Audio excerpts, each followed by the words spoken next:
Professor James Matthews had always been one to trust logic above all else. A man of science, of numbers, he had spent his life unraveling the complex threads of mathematical problems that others couldn't even begin to comprehend. But as he sat alone in the quiet, dimly lit Harvard library late that evening, he heard something that didn't fit within the rigid structure of his orderly world. It was a soft sound at first, almost like a whisper. Low and melodic, it came from somewhere near the back of the library, behind a row of shelves stacked with thick, ancient textbooks. James frowned, his brow furrowing as his pen stopped its relentless scratching across the page. The only other person in the library, as far as he could see, was a girl hunched over a table in the far corner. She was alone, as usual. He had seen her before, a quiet figure, always buried in her books. Maya Johnson, a sophomore who had received a scholarship to attend Harvard. Her hair was tied up in a tight bun, and her dark skin contrasted against the pale glow of the desk lamp she sat under. But it was not her appearance that had caught James's attention tonight. It was the sound. At first, he thought it was just the rustling of pages or the creak of a chair. But then, as the whisper grew louder, he realized it wasn't any of those things. It was a series of numbers. 16, 8, 24. The numbers were coming in quick succession, almost as if she were counting, no, reciting, something. It wasn't a random sequence. The cadence was too deliberate, too rhythmic. His mind, trained to recognize patterns, immediately picked up on the fact that these weren't just any numbers. There was something about them that felt important, something he couldn't quite place. James hesitated for a moment, his curiosity gnawing at him. He should ignore it, get back to his work, and not get distracted by something so trivial. After all, he had a deadline for a paper that was due in just a few days. But the numbers persisted. 32, 100, 1. The whisper was soft, but the clarity with which Maya spoke them intrigued him. There was no mistaking it, she was deliberately whispering numbers, almost as if she was trying to communicate a secret. James set his pen down on the table and stood up, feeling a mix of confusion and intrigue. He couldn't resist any longer. He walked quietly toward her, trying not to disturb the peaceful silence of the library, but the closer he got, the more he could hear. Maya didn't notice him approaching. Her focus was entirely on whatever it was she was writing, or more accurately, calculating. Her hands moved across the page quickly, scribbling down equations and numbers in a pattern that was just as puzzling as the whispers she was speaking aloud. As James reached the table, he stopped just behind her. She was so absorbed in her work that she didn't even flinch when he spoke. "Maya," he said, his voice quiet, but firm. She froze for a moment, her pencil hovering above the paper. Slowly, she turned to face him, her expression a mixture of surprise and mild irritation. "Yes, Professor Matthews?" she asked, her voice soft but cool. James wasn't sure how to start. Should he ask why she was whispering numbers aloud in the middle of the library? Or should he simply address her work first? I couldn't help but notice," he stammered, "you were saying numbers out loud just now." Maya's eyes flickered with something James couldn't quite read. She didn't immediately respond, and for a moment, he wondered if she was going to ignore him or tell him it was none of his business. But instead, she gave him a small, almost apologetic smile. "Sorry," she said. "It's just a habit. I tend to think in numbers. It helps me concentrate." James raised an eyebrow. "Think in numbers?" Maya's smile faded, and she looked down at her paper, her expression turning serious. "It's a way of organizing my thoughts. Sometimes the numbers just come to me. I can't really explain it, but I don't know. It's comforting." There was something about her tone that made James pause. He had known Maya for a while now, seen her in lectures, passed her in the hallways, but he had never taken the time to really talk to her. He had assumed she was just another quiet student, the kind who kept to themselves, rarely making an impression. But now, as he looked at her more closely, he realized there was something deeper at play here. This wasn't just a quirky habit. This was something more profound. Maya, those numbers, James started, his voice softer now, what are they? For a long moment, Maya didn't speak. She simply stared at the page in front of her, her pencil poised above it, her mind seemingly elsewhere. James could see her struggling with something, as if she was deciding whether or not to share whatever was going on inside her head. Finally, she sighed, her shoulders slumping. I don't know how to explain it, she said, her voice almost a whisper. But these numbers, they're like a code. A language, I guess. I've been trying to figure out what they mean for years. James's curiosity only deepened. A code? What kind of code could she possibly be referring to? You've been working on this for years, he asked, unable to mask the surprise in his voice. Maya nodded, biting her lower lip as if unsure whether to say more. Since I was a child, she said quietly. My mother used to whisper them to me. She was a mathematician. She was brilliant. She left me these numbers before she passed away. James's heart tightened. He had known Maya's mother had passed away, but he hadn't realized the significance of that loss to her. There was a vulnerability in Maya's words that made James feel like he was intruding on something deeply personal. I'm sorry, he said, his voice softening. But what do you think these numbers mean? Maya hesitated again, then slowly closed her notebook. I don't know. But I think they're the key to something. Something my mother was working on before she died. I just have to figure it out. James was silent for a moment, processing what she had said. A key? A code? It was all so mysterious, and yet, there was something in Maya's eyes, something in the way she spoke, that made him believe she wasn't just imagining it. I don't know if I can help you, Maya, he said cautiously, but if you ever want to talk about it, or need someone to look over your work. Maya gave him a brief, almost imperceptible nod.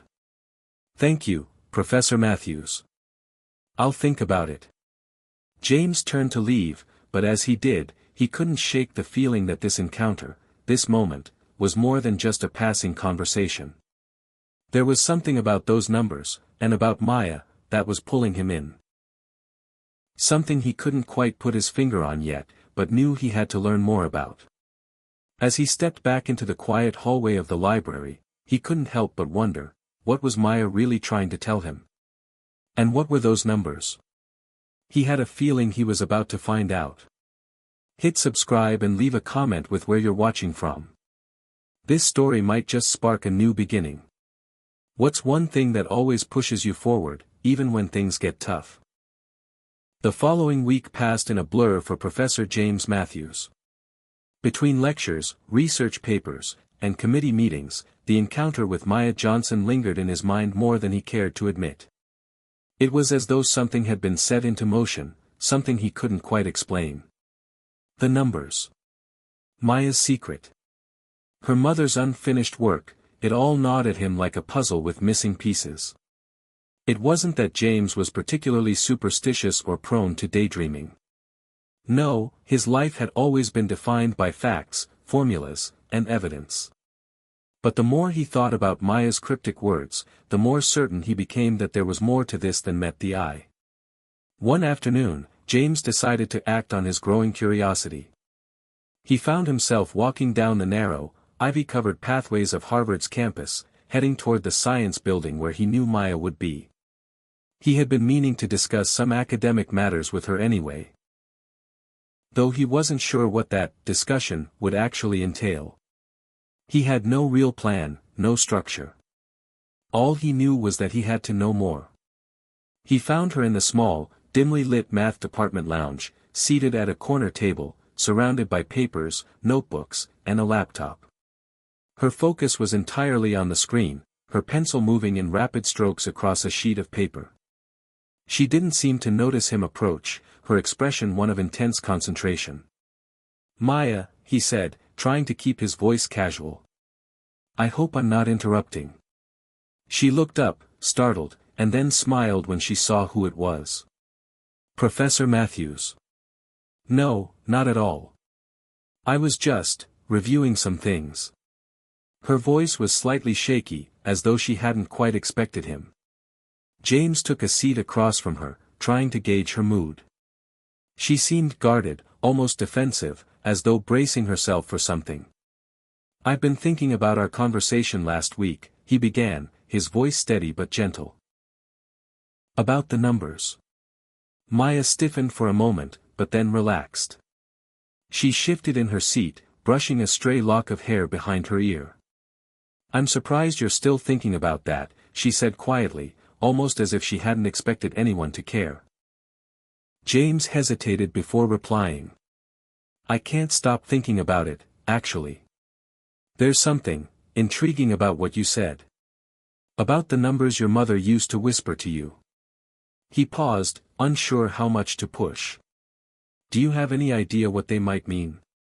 Maya looked away for a moment, her gaze unfocused, before she sighed. I don't know. I've been trying to make sense of them for years, but they never seem to fit into any equation or theory that I can find. They're like pieces of a puzzle that don't belong to anything I know. James nodded, listening closely. Maybe it's not a traditional equation, he said thoughtfully. Perhaps it's something outside of what we usually consider. Something that might connect the numbers in a way that isn't immediately obvious. Maya met his eyes, her expression softening for the first time.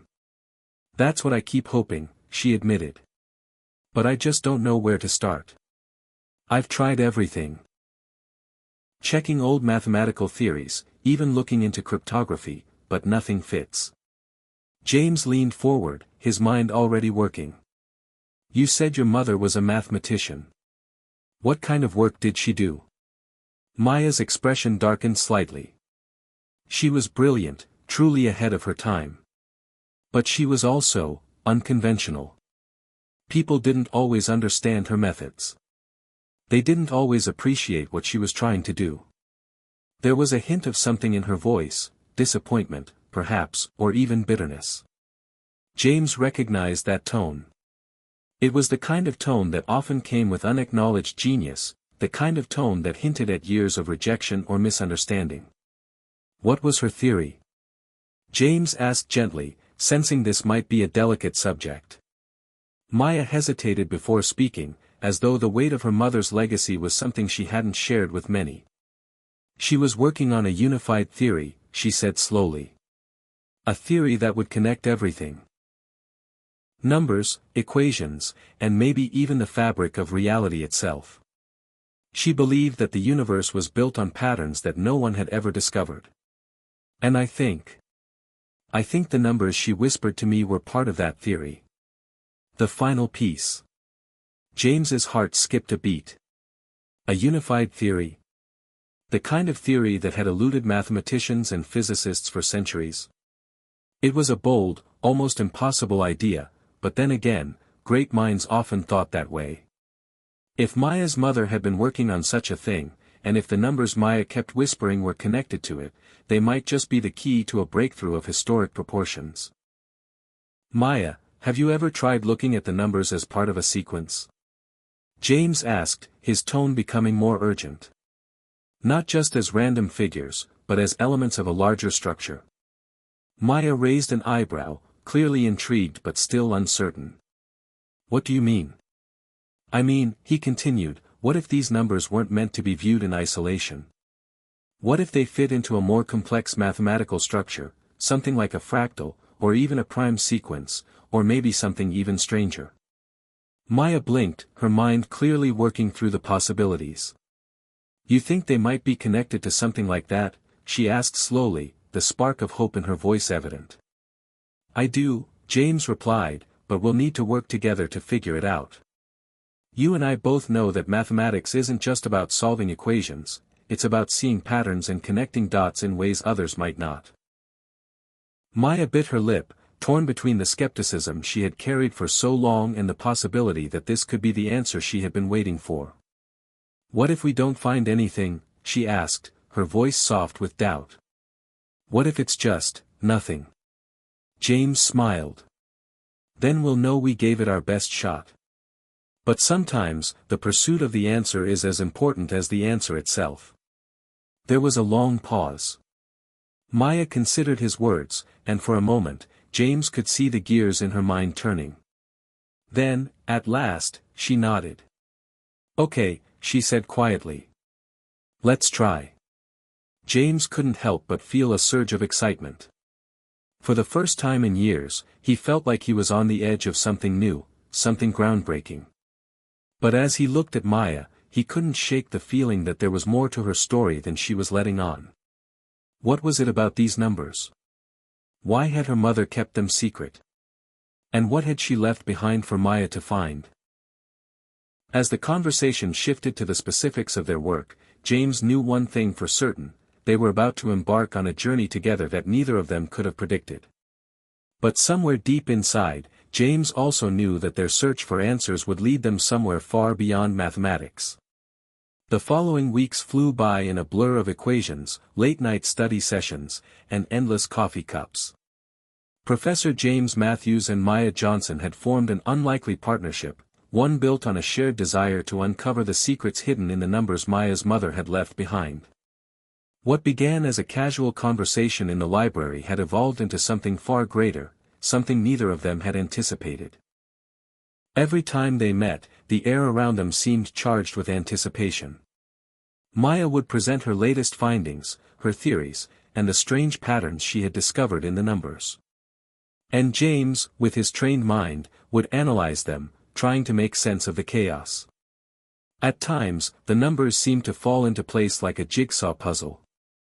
Other times, they felt like a cruel tease, slipping through their fingers just when they thought they were on the verge of something groundbreaking. One evening, after what felt like another fruitless attempt at cracking the code, James leaned back in his chair, rubbing his eyes. The numbers on his screen blurred before him: 16, 24, 8, 32, 100. The sequence had become an obsession. It was like a haunting melody that repeated in his mind, each number drifting through his thoughts like a whisper he couldn't quite understand.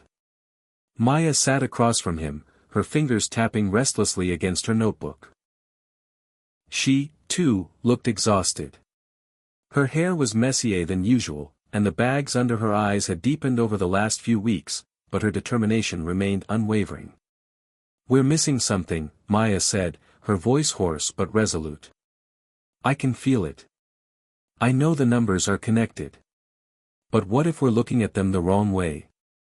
James nodded, his mind racing. They had tried everything, adding them together, subtracting, even multiplying and dividing in various combinations. But nothing had led them to any significant breakthrough. What if they're not just numbers? James mused aloud. What if they represent something else? Something symbolic? Maya frowned. "What do you mean?" "Well, think about it," James continued, tapping the desk with his fingers. "We've been treating them like raw mathematical values, but what if they represent something more abstract? Could they correspond to something in nature, or even something in the universe?" Maya looked at him thoughtfully, then shook her head. "I don't know. It's possible, but I don't have the context. My mom never explained anything like that to me. She just left the numbers." "Do you remember anything else about your mother's work?" James asked, his voice gentle but probing. "Anything that could give us a clue?" Maya hesitated, her eyes darting to the side. It was clear she was thinking about something she hadn't shared yet. James watched her carefully, sensing there was more she wasn't telling him. I remember one thing," Maya said slowly. "She used to talk about something called the golden pattern. I don't know if that means anything, but I remember it kept coming up in her journals. She said it was the key to understanding everything." "The golden pattern?" James repeated, leaning forward. "What does it mean?" Maya shook her head, her face etched with frustration. "I'm not sure. She never really explained it to me. But I've seen references to it in some of her old papers. It's always mentioned alongside numbers like the ones I've been reciting." I think she believed it was the key to something, something big. James's mind was racing. The golden pattern.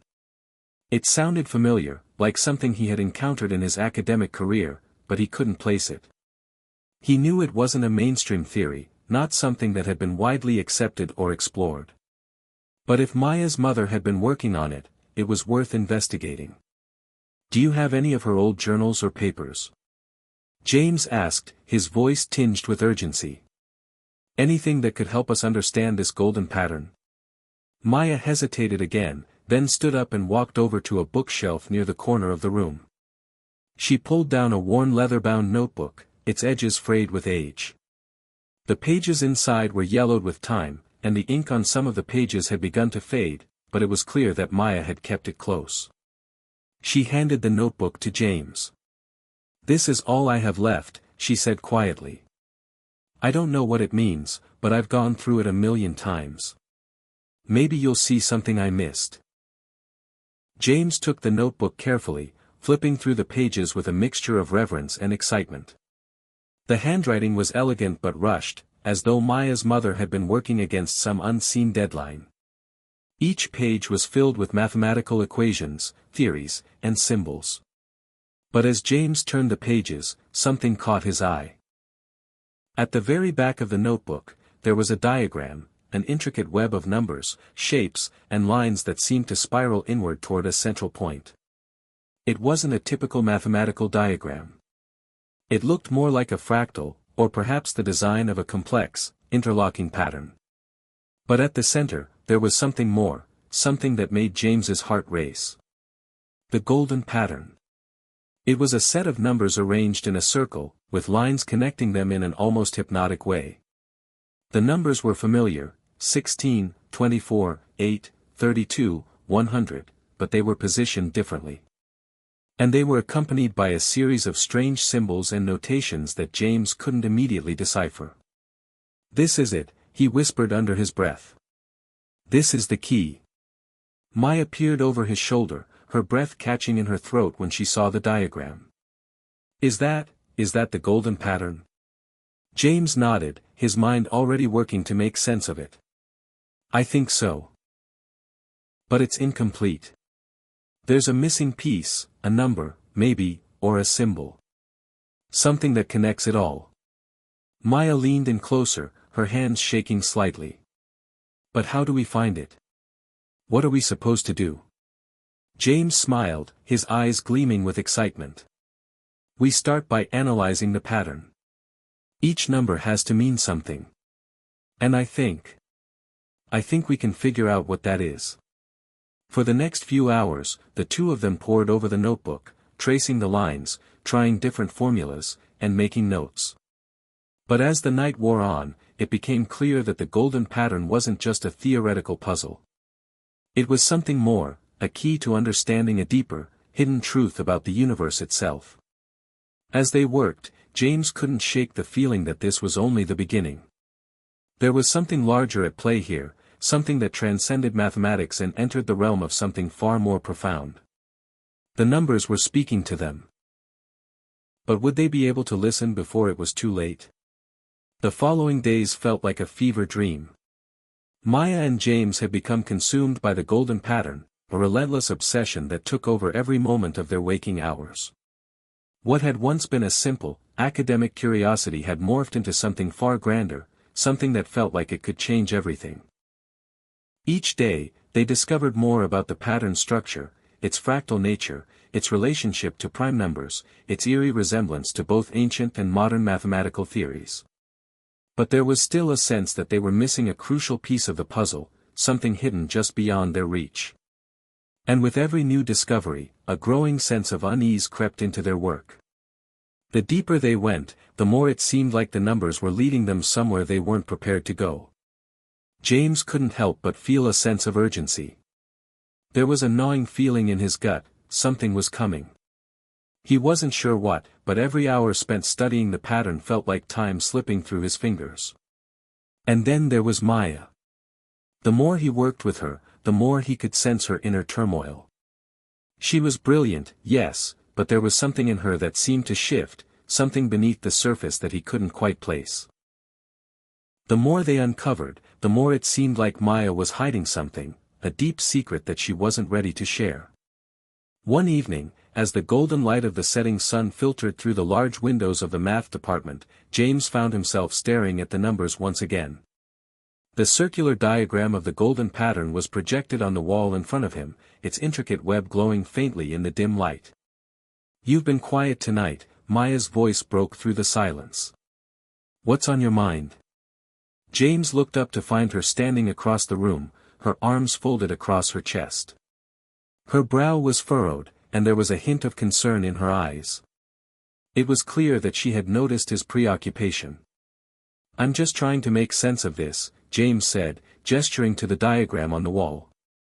"The numbers, there's something off about them, something that doesn't add up. And I'm not sure how much longer we have before someone else figures it out." Maya's face tightened. "What do you mean?" James hesitated. It wasn't just the numbers that worried him anymore. It was the entire situation. Something about the golden pattern felt dangerous. They had already uncovered pieces of it that seemed far beyond anything they could understand, let alone control. But Maya seemed to be blind to the risk. "I just feel like we're being watched," he said slowly. "Like there's more going on here than we realize. Do you ever get the sense that your mother left us these numbers for a reason that might not be so innocent?" Maya stared at him for a moment, her expression unreadable. Then she shook her head. "I don't know what you mean. My mom, she was just trying to finish her work. She didn't want any of this to be dangerous. She just wanted to solve the puzzle. She believed it was the key to understanding everything. But the numbers," James pressed, "they don't feel like just a mathematical puzzle. There's something else here, Maya. A connection to something larger. Something we're not seeing." Maya was silent for a moment, and for the first time, James saw a flicker of doubt cross her face. "What are you saying? Are you suggesting we stop?" James stood up, his eyes never leaving the diagram. "I'm not saying we stop. I'm saying we proceed carefully. We're on the edge of something big. And I don't know if we're ready for it." Maya's jaw tightened, and she walked over to the board, her fingers tracing the numbers, her mind already whirring with the possibilities. "We can't stop now. My mother, she would never have wanted that. She left this for a reason. And I'm going to figure out why." James watched her with a sense of growing concern. He understood Maya's drive, her need to finish her mother's work. But he couldn't shake the feeling that they were stepping into dangerous territory. The more they uncovered, the more it felt like the numbers were a gateway, something that could unlock a truth about the universe that no one was ready for. As if on cue, the door to the room opened, and a figure stepped inside. James's heart skipped a beat when he saw who it was. A man in his early 40s, dressed in a sharp suit, with a cold, calculating gaze. It was Professor Harold Carter, one of James's colleagues at Harvard, and someone who had been suspiciously interested in Maya's work for the past few weeks. "Professor Matthews, Maya," Carter's voice was smooth, but there was an edge to it. "I hope I'm not interrupting." Maya looked up, clearly surprised. "Professor Carter. What are you doing here?" Carter smiled thinly, his eyes flickering to the golden pattern on the wall. "I thought I'd check in on your progress. I hear you've been doing some interesting work." James's gut tightened. There was something about Carter's presence that made him uneasy. It wasn't just his sharp suit or his clinical demeanor, it was the way he was eyeing Maya's research. He wasn't here out of academic curiosity. He was here with an agenda. "We're getting closer," Maya said, her voice a little too defensive. "But there's still a lot we don't understand. The numbers, they're part of a bigger theory. We're just piecing it all together." Carter's smile didn't reach his eyes. "I see. Well, it's rare that such a discovery doesn't attract attention. And people in the right places can help with the right kind of guidance." James felt the weight of Carter's words settle in his chest. He had no doubt that Carter was trying to claim ownership of Maya's mother's work. This wasn't just a colleague offering help, this was a power play. "I don't think we need outside help right now," James said firmly, his tone colder than he intended. "We're fine on our own." Carter didn't seem fazed. In fact, he looked almost pleased by the resistance. "I'm sure you are, Professor Matthews. Just remember, sometimes the right connections can make all the difference." With that, he turned and walked out of the room, leaving an uncomfortable silence hanging in the air. Maya exhaled sharply, her body tense. What was that about? James could only shake his head. "I don't trust him, Maya. Be careful." But Maya's gaze was already fixed on the numbers again. "I don't need anyone else, James. I'm going to finish this, whether anyone understands it or not." As the room fell quiet again, James couldn't shake the feeling that they were now playing a game with much higher stakes than they had anticipated. The golden pattern was more than just a mathematical riddle, it was a doorway to something that could change the world. But at what cost? The next few days were a blur of tension and uncertainty. James couldn't shake the feeling that something was wrong, something was coming, and it wasn't going to be good. Every time he met Maya, there was a subtle shift in the air, like the very room they were in had been infused with an invisible pressure. The golden pattern was still their obsession, but it was becoming clearer that the pursuit of its secrets was drawing unwanted attention. Professor Carter's visit was just the beginning. Maya had been less willing to talk about the encounter since then, her determination to finish her mother's work growing more intense by the day. But James noticed her unease, she was pushing herself too hard, too quickly, and it was taking a toll on her. She wasn't sleeping, her skin had grown pale, and there was a sharpness to her eyes that made it clear she was on the verge of something, though she wasn't quite sure what that was yet. James, on the other hand, had started to withdraw. The more they uncovered, the more the pattern seemed to weave its way into his thoughts, drowning out everything else. The numbers, they spoke to him in ways that were both logical and unsettling. But it was the growing sense of danger that kept him up at night. It wasn't just Professor Carter, it was something else, something larger, lurking just beneath the surface. And then, it happened. James was sitting in his office late one night, trying to make sense of the newly uncovered fragments of the golden pattern, when his phone buzzed. He glanced at it and saw Maya's name on the screen. Her voice, when she answered, was shaky, and for a moment, James didn't know what to make of it. "James. I need you to come to the lab. Now." The urgency in her voice made his pulse quicken. "What's going on, Maya?" "I can't explain over the phone," she said, her breath coming in shallow bursts. "Just get here. Please." James grabbed his coat, his heart pounding in his chest as he made his way out of the office and toward the lab. The building was nearly empty at this time of night, the halls eerily quiet, save for the faint hum of fluorescent lights overhead.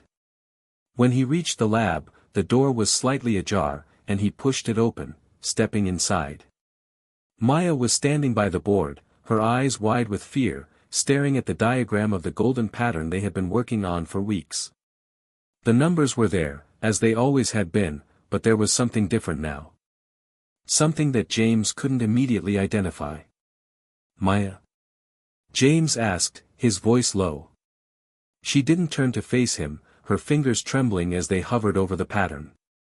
"I don't know what's happening, James. But something's wrong." James stepped closer, his gaze following hers to the board. The golden pattern, once a complex but seemingly contained puzzle, had changed. The lines were no longer just mathematical. They had begun to move, shifting slightly under Maya's fingers, as if they were alive, breathing in the dim light of the lab. It's changing," Maya whispered. "Look at it." James stared at the pattern, trying to make sense of what he was seeing. At first, he thought it was just his mind playing tricks on him. But as he focused, he saw it too. The numbers were rearranging themselves, subtly shifting positions as though responding to an unseen force. It wasn't like this before, Maya said, her voice cracking. It's like it's evolving. And I didn't do this. I swear, James, I didn't. James stepped forward, his mind racing. This isn't possible. How can it be changing like this? He reached out, cautiously touching the diagram, but the moment his fingers made contact, a shock of energy ran through him. He jerked his hand back, a sharp gasp escaping his lips.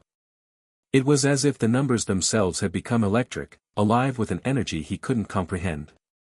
Maya, he said urgently, we need to stop. This is dangerous. We've been digging too deep. But Maya didn't respond. She was staring at the board, her expression far away, lost in the shifting lines. Her body trembled, and James could see that she was no longer in control of the situation. Something had changed in her, too, something that terrified him more than he cared to admit. Why did my mother leave this? Maya murmured, almost to herself. What was she trying to tell me? James grabbed her arm, forcing her to look at him. Maya, listen to me. Whatever your mother's intentions were, this pattern, it's not just a puzzle anymore. It's something else. Something we weren't meant to uncover. For the first time, Maya's eyes locked onto his, filled with a mix of fear and desperation. I have to finish it, James. I have to know what it means. My mother believed it was the answer to everything. The key to understanding the world. Do you hear yourself? James said, his voice growing more desperate. You don't know what you're dealing with. This isn't just some formula, it's dangerous. We have no idea what will happen if we keep pushing this. But Maya was already moving again, her fingers brushing over the board as the numbers continued to shift, their patterns becoming more intricate, more complex. Her eyes were glazed over, her entire focus on the pattern in front of her. And then, without warning, the door to the lab slammed open with a deafening crash. Both James and Maya spun around to find Professor Carter standing in the doorway, his face twisted into a predatory grin. His cold eyes scanned the room before they landed on the golden pattern. I see you've made some progress, he said, his voice low and dangerous. But I'm afraid you've gone too far, Maya. Maya's body stiffened at the sound of his voice, and for the first time, James saw a flicker of fear cross her face. What are you talking about? Maya demanded. This is my work. My mother's work. What are you doing here? Carter's gaze never wavered. I told you this was bigger than you realize. And now, you've unleashed something you can't control. James's heart sank. There was something in Carter's tone, something that suggested he knew more than he was letting on. It was clear now, Carter wasn't just interested in Maya's research for academic purposes. He was here for something far darker, and now they had crossed a line that couldn't be uncrossed. As the golden pattern continued to shift and pulse in the room, James knew one thing for certain, they were no longer in control of this situation. And the consequences of their actions could be far more catastrophic than they could have ever imagined. The tension in the room was suffocating. The golden pattern continued its eerie transformation on the board, the numbers twisting and folding into shapes that defied explanation. James felt his skin crawl as Carter's cold, calculating eyes locked onto him and Maya. Maya stood frozen, her hand still hovering above the board, as if she was tethered to it, unable to move. Carter stepped further into the lab, the door slamming shut behind him with an unnerving finality. The sound echoed like a death knell in the silence. What do you want, Carter? James demanded, his voice sharp with a mixture of fear and anger. You've been stalking us for weeks. What is it you're after? Carter's lips curled into a smile that didn't reach his eyes. Oh, James, you've got it all wrong. I'm not after you. I'm after this. He gestured toward the shifting golden pattern with a sweep of his hand. It's magnificent, isn't it? I knew it would be, but I didn't expect this. It's growing beyond your understanding. James's heart thudded in his chest. What are you talking about? What is this? What do you know about the golden pattern? Carter glanced at Maya, then back to James, his expression unreadable. You have no idea what you're dealing with. None of you do. But it's only a matter of time before you find out. Maya finally spoke, her voice barely above a whisper. What did you do to my mother's work, Carter? Why didn't you tell me this was what she was involved in? Carter's expression softened, but it was a false softness, like a snake coiling to strike. Your mother was a brilliant woman, Maya. She was almost as close as you are to unlocking its true power. But she lacked the foresight. She didn't see the bigger picture. She was too focused on the numbers themselves, the surface level. She failed to understand the deeper connection, the force beneath the numbers. James's confusion deepened, but there was a flicker of understanding in Maya's eyes, one that she immediately pushed aside. What force? What are you saying? Carter stepped closer, his voice lowering to a near whisper. The golden pattern is not just a mathematical sequence. It is the key to something far older, something that has existed since the dawn of civilization. Your mother knew that, but she didn't know how to control it. And now, you've made the same mistake. You're awakening it, Maya. You're opening a door that was never meant to be opened. The weight of his words hung heavily in the air, each one more unsettling than the last. James could feel the blood drain from his face as he processed the implications of what Carter was saying. Maya's mother hadn't just been working on a groundbreaking theory, she had been involved in something much darker, something that no one, not even Maya, had fully understood.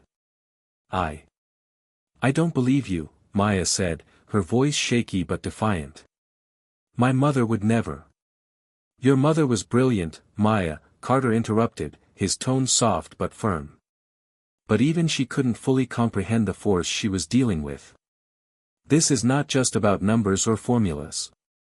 It's about something far more profound. And now that you've unlocked it, there's no turning back. Maya's hands trembled, and she pulled them back from the board as though it had burned her. What do you want from me, Carter? I want you to understand what you've unleashed, Carter said, his voice taking on an almost pitying tone. The golden pattern is a doorway, Maya. A doorway to a new reality. But it requires a guide, someone who can control it. Someone who can harness it. That someone should have been your mother. But now it's you. James felt a surge of panic rise in his chest. No. This isn't happening. You can't just. Shut up, Matthews, Carter snapped. You don't understand. But she does. I've seen it in her. That spark. The connection to something much larger. You're the one who's been working with her, haven't you? I bet you're just as fascinated by the pattern as she is. James took a step forward, his fists clenched. You're insane if you think I'm going to let you manipulate Maya. We're stopping this, right now. Carter's expression twisted into something dark, almost amused. You can't stop this. Neither of you can. The pattern has already chosen its path. All you can do now is either help guide it, or let it tear you apart. Maya's face paled as Carter's words sank in. She turned to the board again, her gaze riveted on the shifting numbers. They were no longer just rearranging, they were growing, expanding, shifting and twisting like a living organism. It was as though the golden pattern was beginning to breathe. What's happening? Maya whispered, her voice full of awe and fear. Why is it changing like this? It's evolving, Carter said, his voice smooth, almost soothing. As I told you, Maya. The golden pattern is a doorway. And now it's reacting to the energy you've unleashed. It's trying to find its way through. And when it does, well, that's when everything will change. James wanted to shout, wanted to demand they stop, but the words caught in his throat. He could see that Maya was torn between fear and fascination. She was standing on the edge, unable to pull away, her eyes locked onto the pattern as though it held the answer to everything. "No, Maya," James said, his voice cracking. "This is wrong. Whatever your mother believed, whatever Carter's telling you, it's a lie. You're not meant to be this person.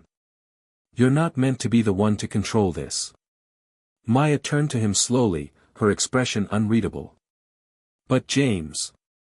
What if this is the answer? What if this is the key to everything?" James shook his head, feeling the walls close in on him. "It's not the answer. It's the beginning of something worse. I can feel it. Whatever it is, it's not something we can control. It's bigger than us." But Maya wasn't listening. Her hand reached out again, hovering over the pattern. She seemed drawn to it, as if some invisible force was guiding her. And before James could stop her, her fingers brushed the diagram once again. In an instant, the room went dark. The air grew heavy with a strange, oppressive energy, and James could hear Maya gasping, her breath quick and shallow. The golden pattern on the board glowed with an eerie light, pulsing like a heartbeat. And then, the world shifted. James stumbled back, his mind reeling. The ground beneath him felt unstable, like the very fabric of reality was warping around them. He tried to reach out to Maya, but everything was spinning, twisting in a way that made it impossible to hold on to anything. The numbers on the board flared brightly, expanding outwards in a whirl of gold and black, and suddenly, there was nothing but silence. James could feel his heart hammering in his chest. The world around him had changed. The air felt colder. The sound of his breathing was muffled, as if he were underwater. And in the middle of it all, Maya stood frozen, her eyes wide with a mix of terror and wonder. "I've opened it," she whispered. "I've opened the door." But James knew, in that moment, that the door wasn't meant to be opened. And what was coming through was not something they could ever hope to understand. The room was still, suffocatingly so. The silence pressed against James's eardrums as he tried to comprehend the scene unfolding before him. The golden pattern, once just an abstract concept on a whiteboard, had now turned into something far more real, far more dangerous. The numbers were no longer static, they moved with a life of their own, flickering and expanding like the pulse of some otherworldly entity. "Maya?" James whispered, his voice hoarse. He tried to reach her, but the air felt thick, as if he were pushing through water. The feeling of disorientation was overwhelming, and he couldn't shake the sensation that the very space around him was bending, warping. Maya didn't answer. Her body was rigid, her eyes locked on the glowing numbers in front of her. She was no longer the Maya he knew, the driven, curious scholar with a sharp mind and an unyielding will. This person before him was someone else, someone lost in the pattern, caught in its grip. James took a tentative step forward, his shoes making an odd, muffled sound against the floor, as if the very air had changed density. His pulse raced in his chest as he reached out for her arm, but when his fingers brushed her skin, she didn't respond. Her body was warm, but it felt distant, as though he were touching something that was no longer fully connected to the world around them. "Maya." James's voice cracked with desperation. "Please, talk to me. You have to snap out of this." She blinked, as if waking from a trance, and for the briefest moment, her eyes seemed to focus on him. But then, the flicker of recognition was gone, replaced by a distant, unfathomable gaze. "I've opened it," she repeated softly, her voice eerily calm. "I've opened the door." James's heart skipped a beat. The door. What was she talking about? The air felt heavier now, oppressive, like the atmosphere itself was thickening with the weight of something ancient. He could almost hear it, a low, vibrating hum that seemed to come from the depths of the earth itself. "Listen to me, Maya," James said, his voice low and steady despite the chaos swirling around them. "Whatever this is, it's not just a puzzle. We don't know what we're dealing with. This is beyond us, beyond anything we can understand. You have to stop, now. Maya didn't seem to hear him. Her hand drifted back toward the board, her fingers brushing over the glowing lines of the golden pattern once again. The moment she made contact, the hum grew louder, vibrating through the floor beneath their feet, making the air shimmer with energy. James's instincts screamed at him to get away from the pattern, but his legs felt heavy, as though they were stuck in place. The room had become a strange, distorted reflection of itself, distorted, yet somehow more vivid. The shadows in the corners stretched unnaturally, and the faintest whispers seemed to echo from places that shouldn't have sound. Then, in a flash, the board cracked open with a sharp, high-pitched sound, like the breaking of glass. James recoiled, shielding his face as the board splintered, the numbers breaking free from their confines. The pattern expanded outward, filling the room with a blinding light. For a split second, everything stopped. Time seemed to freeze. And then, it began. A violent rush of energy surged from the pattern, tearing through the room with a deafening roar. The floor beneath James buckled, and the air seemed to shudder with an unseen force. He stumbled backward, struggling to stay on his feet as the world around him began to unravel. The numbers on the board twisted into sharp, jagged shapes, bleeding out into the space around them. They weren't just numbers anymore, they were symbols, abstract and terrifying, their edges razor-sharp as they flitted through the air, crashing against the walls and ceiling with explosive force. The room itself was coming apart, the very fabric of reality distorting with every pulse of the golden pattern. Maya! James shouted, but his voice was drowned out by the cacophony. He tried to reach her, but it was as if some invisible barrier had risen between them. The space around her had turned into something alien, a vortex of raw, chaotic energy that crackled with power. He could see her now, her body glowing faintly with the same eerie light that filled the room, her eyes wide with a mixture of fear and wonder. She was no longer the Maya he knew, she was something else, something other. The pattern was consuming her. No! James cried, his heart racing as the air around them vibrated with a force so powerful that it sent him stumbling backward. His mind screamed at him to act, to do something, anything to stop this, but he felt paralyzed, trapped in a torrent of energy that was swirling in the room. But Maya didn't seem to hear him. Her voice broke through the chaos in a fragmented whisper, the pattern, it's connecting. It's opening the way. A scream tore from her lips, and in that moment, James realized what she was saying, the pattern wasn't just unlocking something, it was connecting to something else. Something from beyond. His heart sank as the realization hit him like a ton of bricks.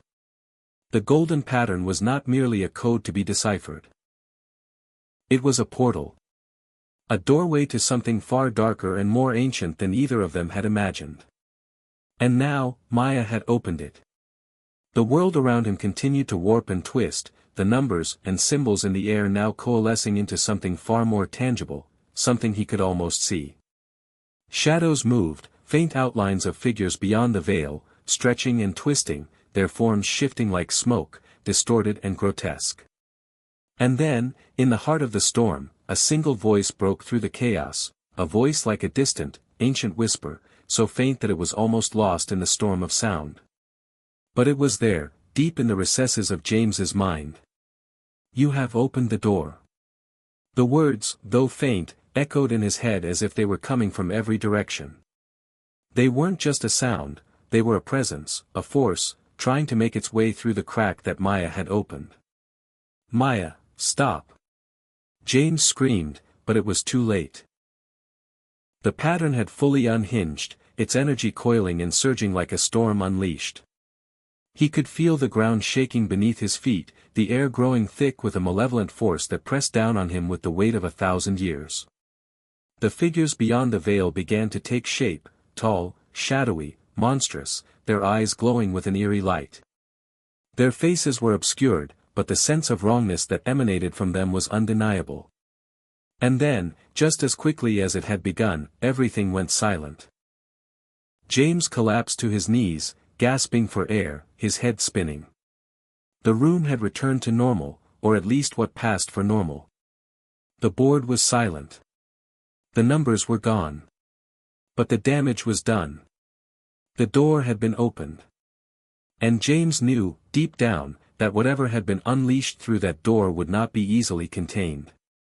Maya's eyes were still locked on the now quiet golden pattern, but her expression had changed. She was no longer lost in awe or fascination. Now, there was fear. Fear of the darkness that had just entered their world. "We've made a terrible mistake," James whispered, his voice trembling. But it was too late for regrets. The silence hung heavy in the air, thick and suffocating, as if the world itself was holding its breath. James sat on the cold floor, his mind racing. His thoughts were a blur, a whirlwind of confusion and dread. Maya stood a few feet away, her hands trembling as she looked at the empty space where the golden pattern had been. The room, once filled with the frantic hum of energy, was now eerily quiet. But James could still feel the lingering presence of something wrong. Something had crossed the threshold, and now, it was inside them, inside their reality. The door had been opened, and whatever had come through, whatever had been set free, was not something they could understand. Not yet. "Maya," James's voice was soft but firm. "You have to tell me what happened. What was that? What did you just unleash?" Maya didn't answer immediately. Her eyes remained locked on the spot where the golden pattern had been, her gaze distant. She was lost, caught in a place between fear and fascination. Her lips parted, but no words came out. I didn't mean for this to happen," Maya whispered, her voice barely audible. Her hands shook uncontrollably as she finally looked at him, her eyes wide with a mix of terror and confusion. "It wasn't supposed to be like this. I just thought it was a pattern. Numbers. A theory." She let out a strangled sob. "But it's more. It's so much more." James stood slowly, his legs unsteady as he approached her. He wanted to comfort her, to tell her everything would be okay. But deep down, he knew they were past the point of no return. They had crossed into something darker, something that they couldn't undo. "What did you see, Maya?" James asked gently, his voice trembling with concern. "What did you open? What's on the other side?" Maya's gaze flickered to him, and then she quickly looked away again. Her lips pressed together in a tight line, as though she were trying to keep something, some horrible truth, locked inside. But she couldn't contain it. Not anymore. The pattern. "It wasn't just numbers, James," she said, her voice shaking. "It was a map. A map to them." James felt a chill run down his spine. "Them? Who? What are you talking about?" Maya's eyes filled with a deep, soul-shattering terror. "They've been waiting. Waiting for centuries. Watching. The golden pattern was their signal. Their path to cross over. And we just let them in." James's breath caught in his throat. He didn't know what she meant. He couldn't comprehend it. But her fear was real. It was raw, and it was undeniable. "Who are they, Maya?" he asked, his voice urgent. "What did we let in?" Maya closed her eyes tightly, her hands covering her face as though she could shield herself from the nightmare she had just unleashed. She took a deep, shaky breath before she spoke again. "I don't know," she whispered, her voice trembling with the weight of her words. "But they're ancient. Older than anything we can imagine. And they've been waiting for the right moment. The right person." James felt his heart pound in his chest. "And that person is you, isn't it? That's why Carter has been watching us." Maya nodded, her face pale. "Yes. It's because I'm the one who can see the pattern. I'm the one who unlocked it. I didn't even realize what it was until it was too late. I thought it was just a mathematical sequence, a formula, but it was a map. A map to their world." Suddenly, the room grew colder. James could feel the change in the air, the subtle shift that sent a shiver down his spine. It wasn't just the temperature, it was something deeper, something primal. A presence. A weight. As though the very space around them had become charged with an energy they couldn't see, but could feel. "We need to get out of here," James said urgently, grabbing Maya by the arm. "We can't stay here. Not after what just happened. We need to find answers, find a way to close this. Before it's too late." Maya didn't resist him, but she didn't move quickly either. Her gaze was distant, her mind clearly still reeling from the horrific revelation she had just made. Her fingers lightly traced the scar on her wrist, the one that had been a mystery to her for years, the one her mother had always seemed so afraid of. It was only now that she truly understood its meaning. "They're coming," she said softly. "They're already here." James froze, a cold sweat breaking out on the back of his neck. "What do you mean they're coming? What do you see? What are they?" Maya's voice cracked. "I don't know. But I feel them. I feel them in the air. In the walls. I hear them, whispering, calling. Their voices are so faint, but I know they're there. And it's not just me.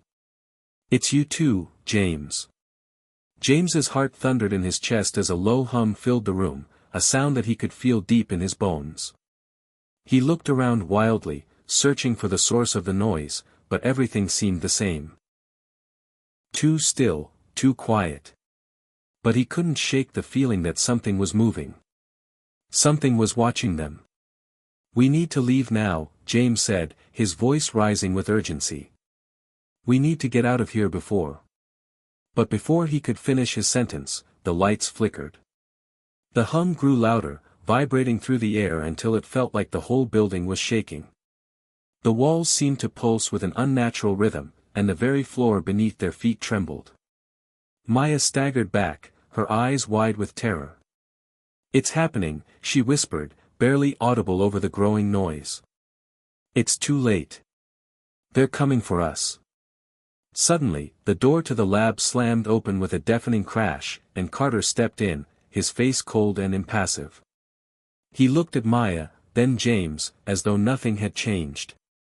As though the room wasn't pulsing with energy, as though the air wasn't thick with the presence of something terrifying. "You've done it now," Carter said, his voice low and filled with a sense of finality. "You've opened the door. And there's no going back." James's chest tightened with rage. "You knew this would happen, didn't you, Carter? You knew exactly what you were getting us into." Carter smiled, but it was a hollow, empty expression. "Of course I did. This was always the plan." James's mind spun as he tried to make sense of Carter's words. "What plan? Why didn't you warn us?" "Warn you?" Carter laughed softly, the sound cold and cruel. "Maya was always going to open the door. I knew that from the moment I started watching her. She's the key, James. The key to everything." Maya looked at Carter with a mixture of disbelief and horror. You used me." "Oh, no, Maya. You were never a victim. You were chosen. The pattern didn't choose me. It chose you," Carter said, his voice almost affectionate now. "And now, everything begins." James turned to Maya, grabbing her shoulders. "We can still stop this. There has to be a way." But before he could finish, the room trembled again, this time more violently. The air was charged with a crackling energy, and James felt as though the very walls of reality were beginning to bend. The hum was deafening now, a deep, vibrating roar that seemed to resonate in every fiber of his being. And then, just as quickly as it had started, it stopped. A dead silence. But that silence was more terrifying than the noise had been. The door had been opened. And whatever was on the other side was already here. The air was thick with tension as the silence of the lab stretched out in unbearable quiet. Maya stood frozen, her eyes wide, staring at Carter as if trying to comprehend the twisted reality she had just been thrust into. James, still clutching her shoulders, could feel the tremors in her body as she struggled to process the weight of Carter's words. The world outside this room felt so distant now, as though it no longer mattered. What mattered now was the thing that had come through the door. "What do you mean everything begins?" James demanded, his voice rising with a mixture of anger and panic. "What is it that's coming through that door, Carter? What are we dealing with?" Carter's lips curled into a smile, but it wasn't the smile of someone who was happy, it was the smile of someone who had been waiting for this moment, who knew exactly what was about to happen. "You still don't understand, do you?" Carter's voice was soft, almost pitying. "It's not just about the door, James. It's not just about Maya. It's about what happens when the door opens. About what gets released. What we can't control. What we've been trying to keep locked away for millennia." James's heart skipped a beat as he realized that Carter wasn't just an observer in all of this. He was the architect. He had been playing a dangerous game long before Maya had ever solved the pattern. Maya's voice broke through the tension, shaky but steady. "What is it, Carter?" she whispered, her hands clenched into fists by her sides. "What's on the other side?" For the first time, Carter's expression darkened, and his smile faded. His eyes seemed to sharpen as he took a step forward, his gaze fixed on Maya, as though weighing the depth of her question. "You've already seen it," Carter said slowly, his voice filled with a chilling certainty. "That's what you opened, Maya. The gateway to the beyond. To the ancient ones." James felt his stomach twist into knots at the words. The ancient ones. The name was both foreign and familiar, and it struck something deep within him, a deep sense of unease that he couldn't explain. Something primal. Maya's eyes widened with fear. The ancient ones? Her voice was barely a whisper. I don't understand." "You will," Carter replied, his voice smooth, but laced with an undercurrent of something darker. "The ancient ones are not gods. They are older than that. They existed before time. They are the source of all things, creation, destruction, everything. And they've been waiting. Watching. Patiently. For centuries." James's head spun as he tried to process what Carter was saying. "So we've opened some kind of portal to another dimension. Is that it?" "Not another dimension," Carter corrected with a sinister smile. "The beyond is not a dimension. It's a place beyond time, beyond space. A place where the laws of reality don't apply. It's not something we can simply understand. No one can. But Maya, with her brilliance, she's the one who unlocked it. The pattern called to her."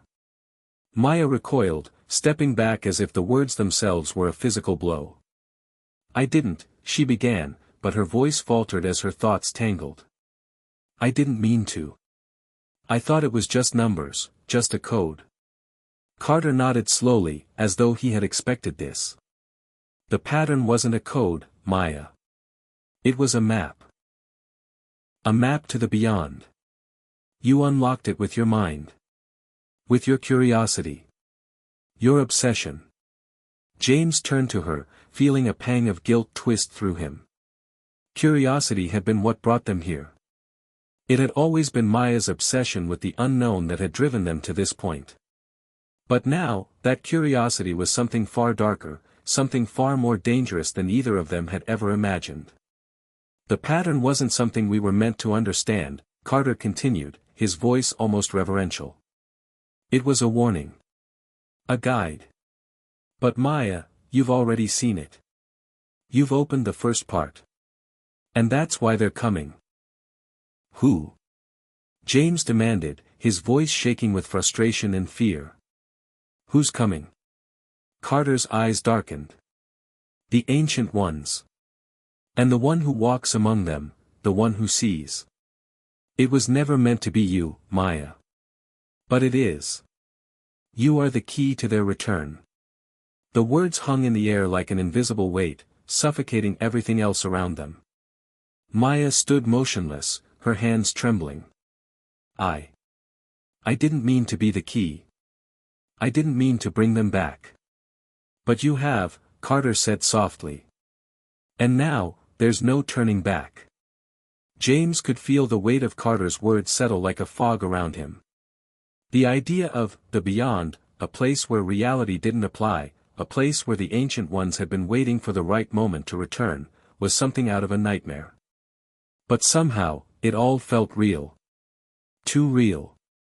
The lights flickered again, briefly, as if the very building itself was reacting to the presence of something otherworldly.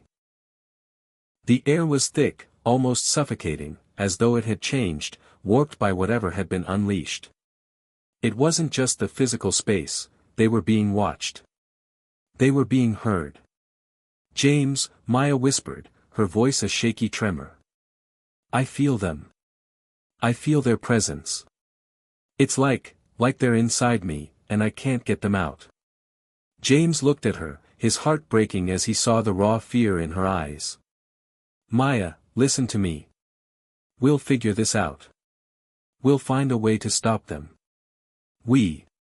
But before he could finish, a sound, faint but growing louder, interrupted him. A deep, low hum, vibrating through the air. It seemed to come from everywhere at once, like the very walls were alive. The temperature in the room dropped, and the shadows seemed to stretch unnaturally long. The floor beneath their feet trembled slightly. And then, it came, an unmistakable whisper. A voice, distant and cold, but somehow all-encompassing, like 1,000 voices speaking as one, the words cutting through the air with a sense of inevitability.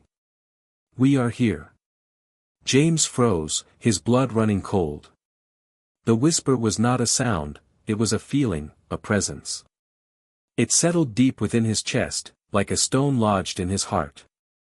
It wasn't just in the room with them, it was inside their minds, inside their souls, as though it were reaching into the very core of their existence. Maya's face paled, and she staggered back, her hands gripping her head as if trying to shut out the voices.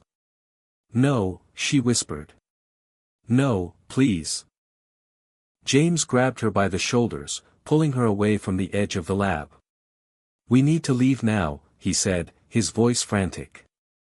We can't stay here. This place is. But his words were cut off as the hum grew louder, the air thickening with a heavy pressure. The shadows in the corners of the room seemed to coalesce, stretching and shifting in unnatural ways. Figures, dark, indistinct shapes, began to emerge from the edges of the room, moving with a slow, deliberate purpose. Maya gasped, her eyes widening in terror as she saw them, too. Shadows that shouldn't have been there. Shadows that were alive. James. She whispered, her voice cracking. They're coming. And in that moment, James knew that nothing would ever be the same again. The ancient ones had arrived. The shadows moved with an unnatural grace, their forms stretching and twisting as though they were made of darkness itself. At first, they were only vague silhouettes, barely perceptible to the eye, but as they grew closer, they took shape, dark, elongated figures, their edges shifting and flickering like a flame caught in the wind. Their presence was suffocating, like a weight pressing down on the very air around them, making it hard to breathe, hard to think. It was as though the laws of reality were starting to bend and break in their presence. James's heart pounded in his chest as he turned to Maya. Her face was pale, her eyes wide with terror. She had backed away from the advancing figures, her back pressed against the wall as if she could somehow escape by sheer will. But there was nowhere to go.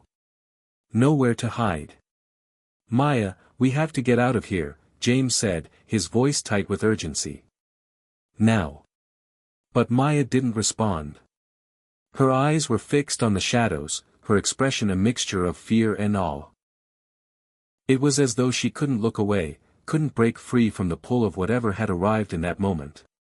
Do you hear them? She whispered, her voice barely audible. They're speaking to me, in my head. James's stomach twisted. He didn't hear anything. But the look in Maya's eyes told him everything he needed to know. She was already slipping away, caught in whatever grip the ancient ones had on her. "We need to move," James said, more forcefully this time, grabbing her arm and pulling her toward the door.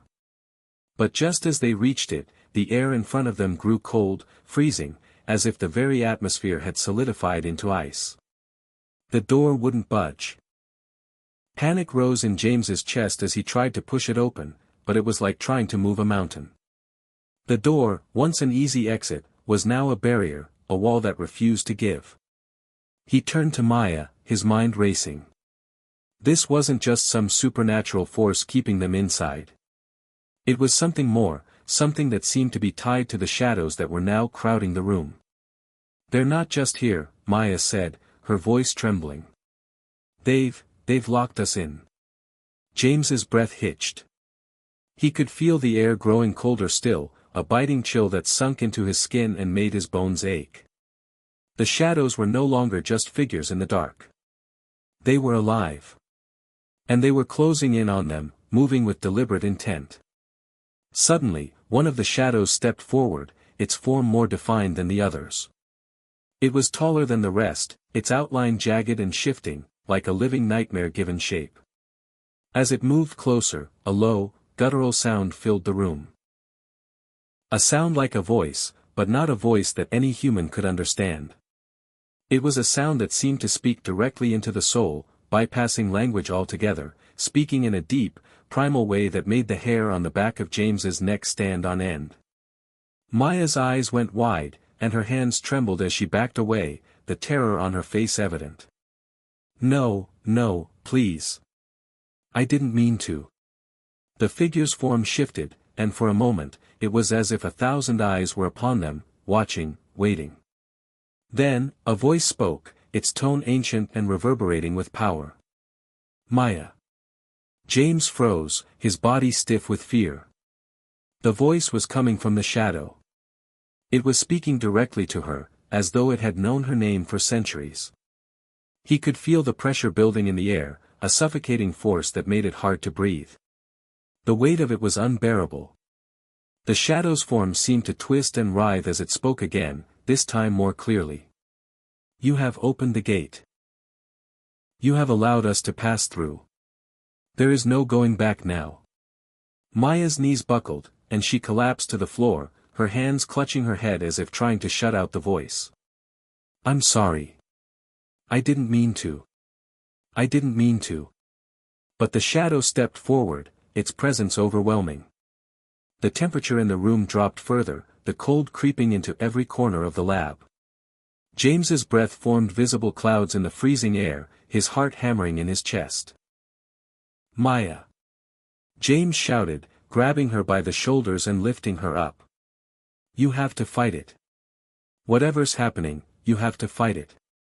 But Maya's eyes were unfocused, her body trembling with fear and confusion. I can't," she whispered, her voice barely audible. "They're too powerful. I can feel them inside me. They're everywhere." The shadow loomed over them, its shape twisting as if it were made of smoke and darkness, its voice filling the space around them. "You are the vessel," it intoned, its voice like a chorus of 1,000 whispers. "The pattern has chosen you. You will open the way for us. You will serve us. All of you will serve." James felt a surge of panic. His mind raced, trying to understand what was happening, trying to make sense of the impossible. He couldn't let this happen. He couldn't let Maya, any of them, be taken by whatever these beings were.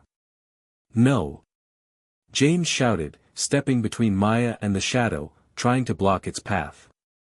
"Get away from her." But the shadow didn't respond to his words. It simply moved around him, its form shifting like liquid darkness, its tendrils stretching toward Maya. The voice boomed again, its power nearly knocking James to his knees. "You are insignificant, human. You cannot stop what has already begun. She is ours." James felt his resolve crack under the weight of the words. They weren't just talking to him. They were talking to her, to Maya. They had plans for her. The pattern had marked her. She was no longer just Maya, the brilliant, curious student. She was something far more dangerous. Maya, James whispered, his voice soft now, a plea. You have to fight. You have to remember who you are. You're stronger than this. For a moment, Maya's eyes flickered with recognition. Her lips trembled as she slowly raised her head, meeting his gaze. James. She whispered, her voice barely audible. I don't know if I can. The shadow paused for a fraction of a second, and in that moment, James saw something. A brief flicker of light in Maya's eyes, a spark of resistance. Maya, you are not theirs, James said, his voice firm now, filled with conviction. You're stronger than any of them. You're not just some key. You're the one who unlocked this, yes, but you can also close it. You can shut the door. We can shut the door. Maya's breath hitched, and her fingers tightened into fists. For a brief, heart-stopping moment, it seemed as though the shadows were pressing in from every side, closing in on them, tightening their grip. But then, something shifted. Maya's head snapped back, and her body seemed to surge with energy. Her eyes glowed briefly with an otherworldly light, a light that seemed to push back against the darkness. I won't let them have me, she whispered, her voice growing stronger. I won't be their vessel. James watched in awe as Maya stood, her body trembling, but her resolve hardening. The shadows seemed to hesitate, their movements slowing as if confused by her resistance. The air in the room was thick with power, Maya's power, and for the first time since this nightmare had begun, James could feel a glimmer of hope. You cannot stop what has already been set in motion. The shadow's voice was cold, final. We are the beginning. We are the end. But Maya's eyes blazed with a fierce light. No. You're nothing. And I'm going to make sure you go back to where you came from. And just like that, the battle for control began. The door had been opened, and now they had to close it, before it was too late. The room seemed to stretch as if reality itself was pulling at the edges, distorting with each breath they took. The shadows loomed closer, pressing in on Maya, James, and Carter as if they were bound to the very fabric of the air around them. Maya stood firm, the light in her eyes flaring brighter with each passing second. The darkness recoiled, as if uncertain, but still it came, relentless, determined to claim what it believed was its own. Maya, James whispered, his voice tense, filled with a mixture of awe and fear. You've got to hold on. Don't let them take you. Maya's face was a mask of determination, the battle playing out behind her eyes. The power she felt inside her was overwhelming, but so was the pressure from the shadows, pulling at her soul like 1,000 unseen hands. She could feel them, the ancient ones, their whispers growing louder, like an unending symphony of voices that seemed to stretch across the vast reaches of time itself. She shook her head as if to clear it, struggling to maintain control. She wasn't sure if she could hold on to herself much longer, but one thing was certain, she would never let them win. James, I don't know how much longer I can keep this up, Maya said, her voice trembling slightly. They want me to open the gateway completely. They want to come through, to enter. Carter, standing off to the side, his face pale but resolute, suddenly spoke up. You're not just holding them back, Maya.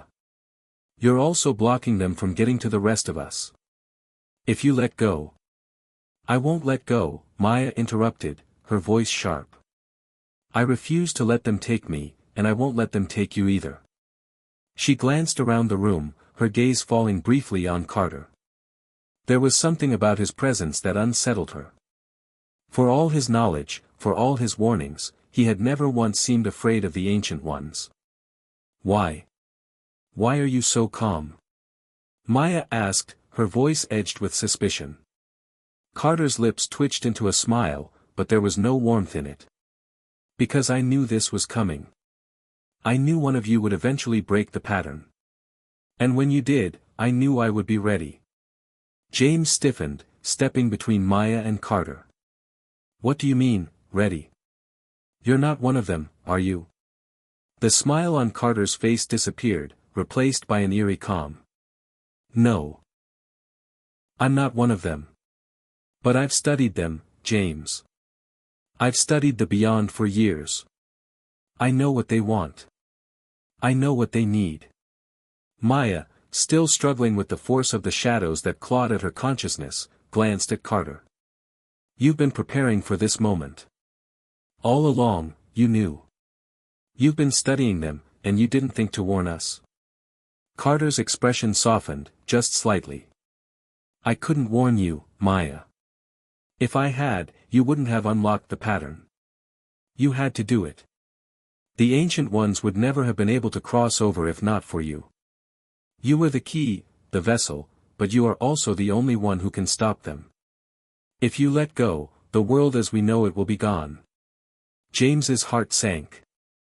Are you telling us that it's all up to Maya? That she's the only one who can save us? Yes, Carter said with a grim nod. And Maya knows what she has to do. She can feel it now, can't you? He turned toward Maya, his eyes boring into hers. You are the key. And the key can either lock the door or unlock it forever. There is no other choice. The room seemed to spin, and Maya could feel the edges of her consciousness slipping away. The shadows were pressing in harder now, their whispers growing louder, more insistent. They were no longer just voices, they were sensations, emotions, memories, everything she had ever felt and feared was coming at her all at once. She could feel herself slipping into the grip of their influence, but she fought, pushing the darkness back, clinging to the last remnants of herself. No, Maya muttered to herself, her voice barely a whisper. I won't let them win. I can't. I won't. James moved closer, his voice low and urgent. Maya, you can do this. You've already brought us this far. We're in this together, remember? You're not alone. She could see the worry in his eyes, but there was something else, something deeper, belief. James believed in her. For the first time since this nightmare had begun, Maya felt something inside her shift. He was right. She was stronger than this. She was not just a pawn in their game. She was more than just the vessel they sought to control. She had fought for everything she had, and she would not let the darkness consume her now. She closed her eyes and took a deep breath, letting the air fill her lungs as the coldness around her pressed tighter. I am not yours, she said, her voice gaining strength. I am not your vessel. I will not open the gate. The shadows seemed to recoil at her words, as if they didn't understand. For a moment, there was silence, a brief, fleeting moment where the room seemed to hold its breath. The hum of the shadows stopped, their whispers muted. She's right, Carter said, his voice almost a whisper now. The key can choose to lock the door. But the Ancient Ones will fight back. They won't give up that easily. The question is, are you willing to sacrifice everything to close it? The question hung in the air like a blade, sharp and heavy. Maya felt it cutting through her, testing her resolve. What would it cost to shut the door? What would it cost to send the shadows back into the beyond? But in that moment, something inside her hardened. She wasn't afraid anymore. She had faced the unknown, the unimaginable, and she had survived. She had the strength to end this. To protect not only herself but everyone she loved. I will do whatever it takes, Maya said, her voice unwavering. The shadows, sensing her resolve, began to churn again, moving more violently now. The darkness seemed to pulse, growing stronger, as if trying to break through the barriers Maya had erected in her mind. But Maya didn't falter. She reached inside herself, feeling the remnants of the pattern she had unlocked, the pulse of the energy that had allowed the Ancient Ones to cross over. She could lock the door. She had to lock it. Get ready, she told James, her eyes flashing with determination. I'm doing it. I'm closing it. And with that, she reached out, calling on the power within her, drawing it to the surface. The shadows hissed and shrieked as they tried to resist, but it was too late. The door that had been opened began to close, slowly at first, but then faster, until it was nothing but a faint glimmer, a crack that had been sealed for eternity. And then, silence. The shadows vanished, their presence gone as if they had never been there at all. Maya collapsed to her knees, the weight of what she had just done crashing over her in a wave of exhaustion. But she had done it. She had closed the gate. And the ancient ones were gone. For now.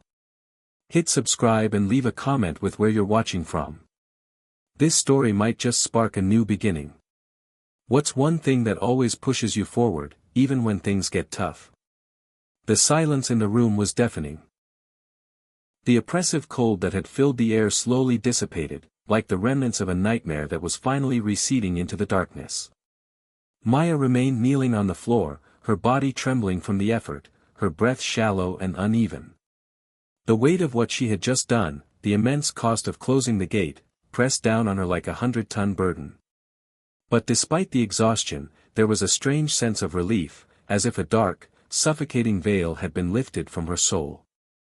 James rushed to her side, kneeling beside her and gently placing a hand on her shoulder. "Maya, you did it," he said, his voice thick with emotion. "You stopped them. You saved us." Maya managed a weak smile, her head tilting back to look at him. "I don't know how I did it, James. I don't know how I held on." "You're stronger than you realize," he replied softly. "We all are." But Carter's voice cut through the moment of fragile peace. "It's not over," he said, his words harsh and cold, like a bucket of ice water thrown over their heads. Maya's heart skipped a beat.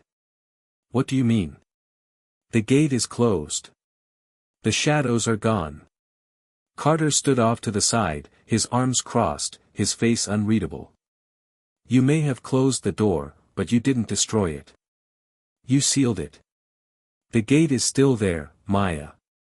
And the ancient ones are still watching. They will find a way back." James shook his head, a frown creasing his brow. "What are you talking about? If the gate is sealed, then they can't get through. That's it, right?" Carter didn't look at him, his eyes still fixed on Maya. "It's never that simple. The pattern has already been disturbed. Even if the gate is closed for now, the cracks remain. The ancient ones are patient. They will wait. And when the time is right, they will find a way." Maya's chest tightened at his words, but she forced herself to stand, her legs shaky beneath her. "So, what do we do now? What's the point of sealing the gate if they're just going to keep trying to get through?" Carter's gaze softened slightly, but his expression remained stern. "You need to prepare. All of you. This isn't over. The shadows may be gone for now, but you can't let your guard down. They'll find a way back. And when they do, they'll be stronger than before. You need to find a way to stop them permanently." James stepped forward, his eyes narrowing. "And how do you propose we do that, Carter? You've been studying this for years, right? You've known all along what's going on. What's the real plan here?" Carter didn't flinch. "The real plan? The plan is to find the source, the heart, of the pattern. The gateway wasn't just an opening, it was a link to something far more ancient, something much bigger than we can comprehend. And until we sever that link, the ancient ones will always have a foothold." Maya's mind raced. "What do you mean, the heart? How do we even begin to find something like that?" Carter met her gaze, his expression hardening again. "That's the part one didn't want to tell you. The heart of the pattern is hidden, buried deep beneath the surface of this world. But it's not just some abstract concept. It's a place. A location. And it's somewhere only those who are chosen can find." "Chosen?" James repeated, incredulous. "You're telling us we have to be chosen to find it? And what, you just happen to know where it is?" "I don't know where it is," Carter said, his voice low. "But I know what it takes to find it. We need to unlock it again." But this time, we need to destroy it. That's the only way to ensure they never return. Maya shook her head. But you said the gate was sealed. If it's closed, then the link is broken, right? If we go looking for the heart, won't we just open the door again? Carter was silent for a moment, and in the stillness, the tension in the room grew. Maybe. But you can't just close a door like that and walk away. There's always something left behind. Something, unfinished. James rubbed his temples, as if trying to make sense of it all. So we have to go looking for something we don't even understand, in a place that could be anywhere on the planet, and if we don't find it, we risk opening the door again. Yes, Carter said, his voice solemn. That's the truth of it. You've sealed the gate, but the threat hasn't passed. You have to go deeper. You have to follow the pattern, track it to its source, and end it. Permanently. Maya looked around the room at James and Carter, the weight of the situation settling heavily on her shoulders. She could feel the pull of the darkness even now, faint but insistent. The gate may have been sealed, but the cracks were still there, and she knew, deep down, that they were only going to get wider. But she wasn't ready to give up. Not now. Not after everything they had been through. We'll do it, Maya said, her voice resolute. We'll find the heart of the pattern and destroy it. We don't have a choice. James looked at her, his eyes full of worry. Maya, this is insane. We don't know what we're walking into. We don't know what we're even looking for. We might not even make it out alive. We don't have a choice, James, Maya said, her voice quieter now, but filled with a determination that left no room for argument. If we don't do this, they will come back. They'll take everything. And I won't let that happen. Carter spoke again, his voice cutting through the silence. You're right. Time is already running out. The Ancient Ones will not wait forever. We have to move quickly. The longer we delay, the stronger they get. James looked between Maya and Carter, a storm of emotions in his eyes. Finally, he sighed, the weight of their situation sinking in. Then let's do it. Let's find this heart and destroy it. Maya felt a flicker of hope in her chest as she stood up straight, ready for the next phase of their journey. This wasn't over. Not by a long shot. The battle had only just begun. And she was ready to fight. But she knew the stakes. They all did. The darkness was far from gone. The night was quiet, but Maya couldn't shake the feeling that something was watching them. The weight of their conversation, the knowledge of what they had to do, hung in the air like a storm about to break. After everything they had faced, after sealing the gate, stopping the shadows from crossing into their world, they were about to face an even greater challenge. They were heading into unknown territory, both literally and metaphorically. The heart of the pattern was somewhere, hidden beneath the earth's surface, buried deep where few dared to tread. But Maya knew one thing for sure, they couldn't afford to wait. The longer they stalled, the greater the risk they were taking. The Ancient Ones were patient, but they were also persistent. And if the heart remained untouched, the darkness would eventually find a way to break free. How long do we have? James asked as he checked his gear, his face drawn in a look of determination mixed with apprehension. Time is a luxury we don't have, Carter replied, his voice colder than usual. They will grow stronger the longer we wait. We have to find it. And we have to destroy it. They had gathered what little they could, equipment, maps, and supplies. The journey ahead was going to be grueling, and none of them knew what they might encounter. Carter had been cryptic about the specifics, but one thing was clear, the heart of the pattern wasn't just a place. It was a test. Maya could feel the anticipation building within her, her body still sore from the intense mental battle she'd waged to close the gate.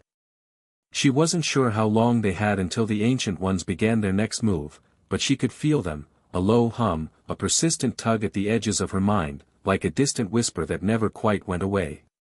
She took a deep breath, steadying herself. We need to head out. Now. Carter nodded, gesturing toward the map spread out on the table. The location is in the mountains, far from civilization. The only way we'll find it is by following the signs.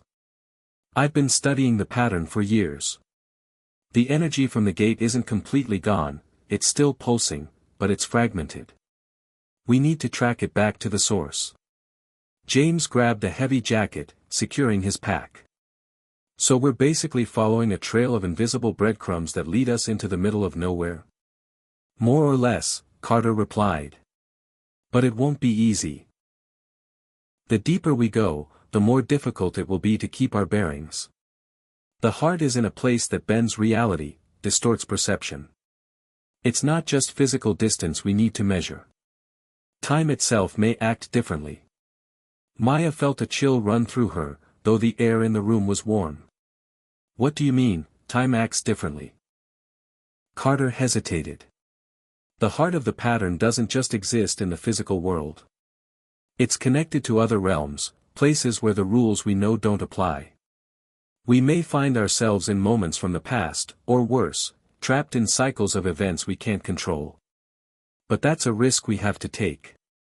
Maya took a step back, her mind racing. And if we get stuck? What happens if we can't get out?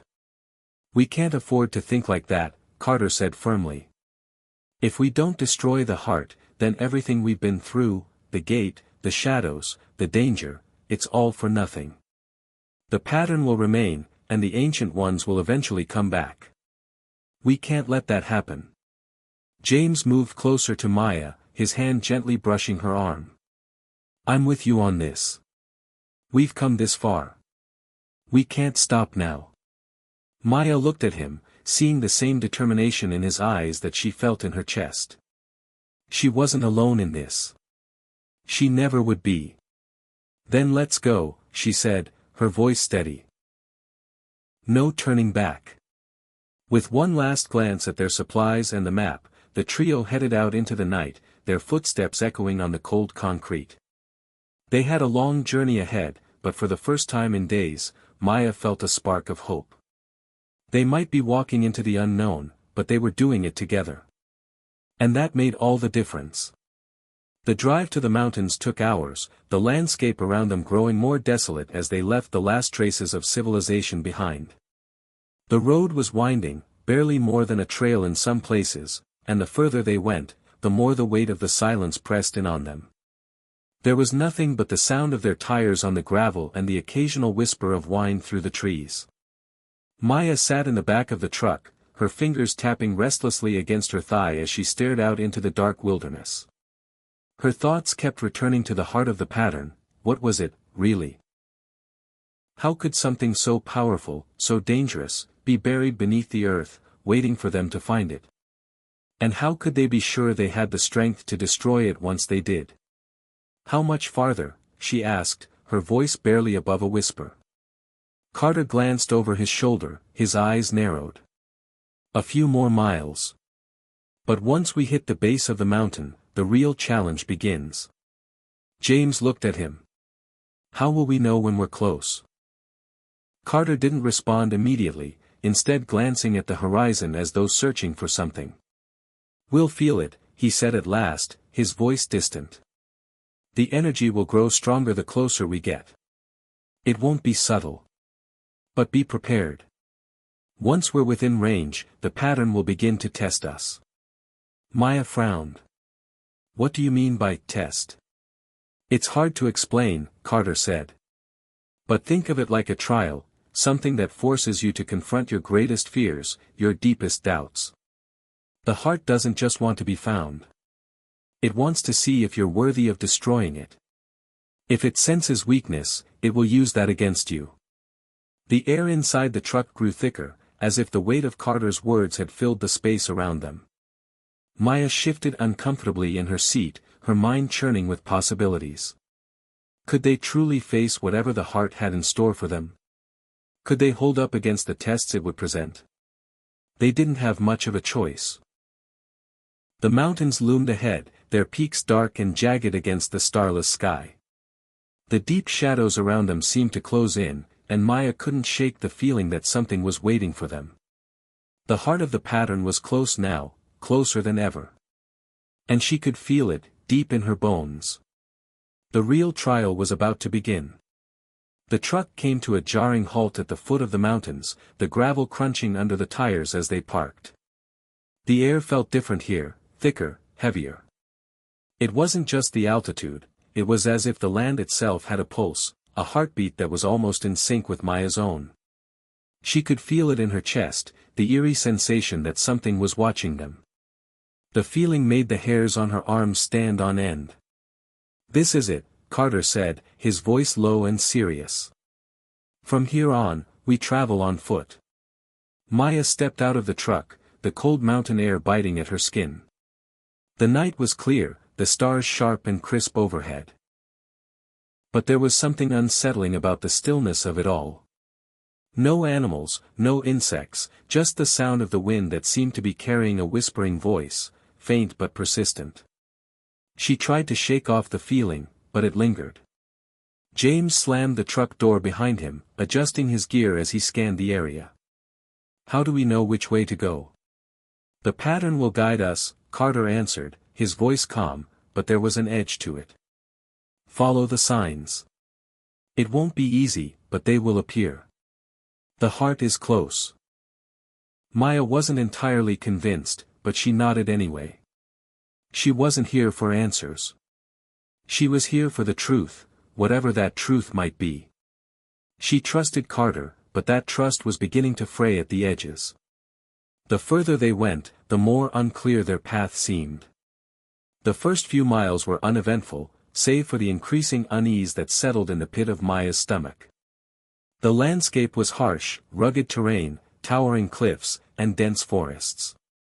The mountains seemed to close in around them as they climbed higher, and the temperature dropped with each step they took. As they reached a narrow pass, Carter held up his hand, signaling for them to stop. "This is where it begins." Maya looked around, but all she saw was rock and shadow. "What's supposed to happen?" "You'll see," Carter said, his tone almost dismissive. "Prepare yourselves." The wind had picked up, howling through the craggy pass like a distant cry.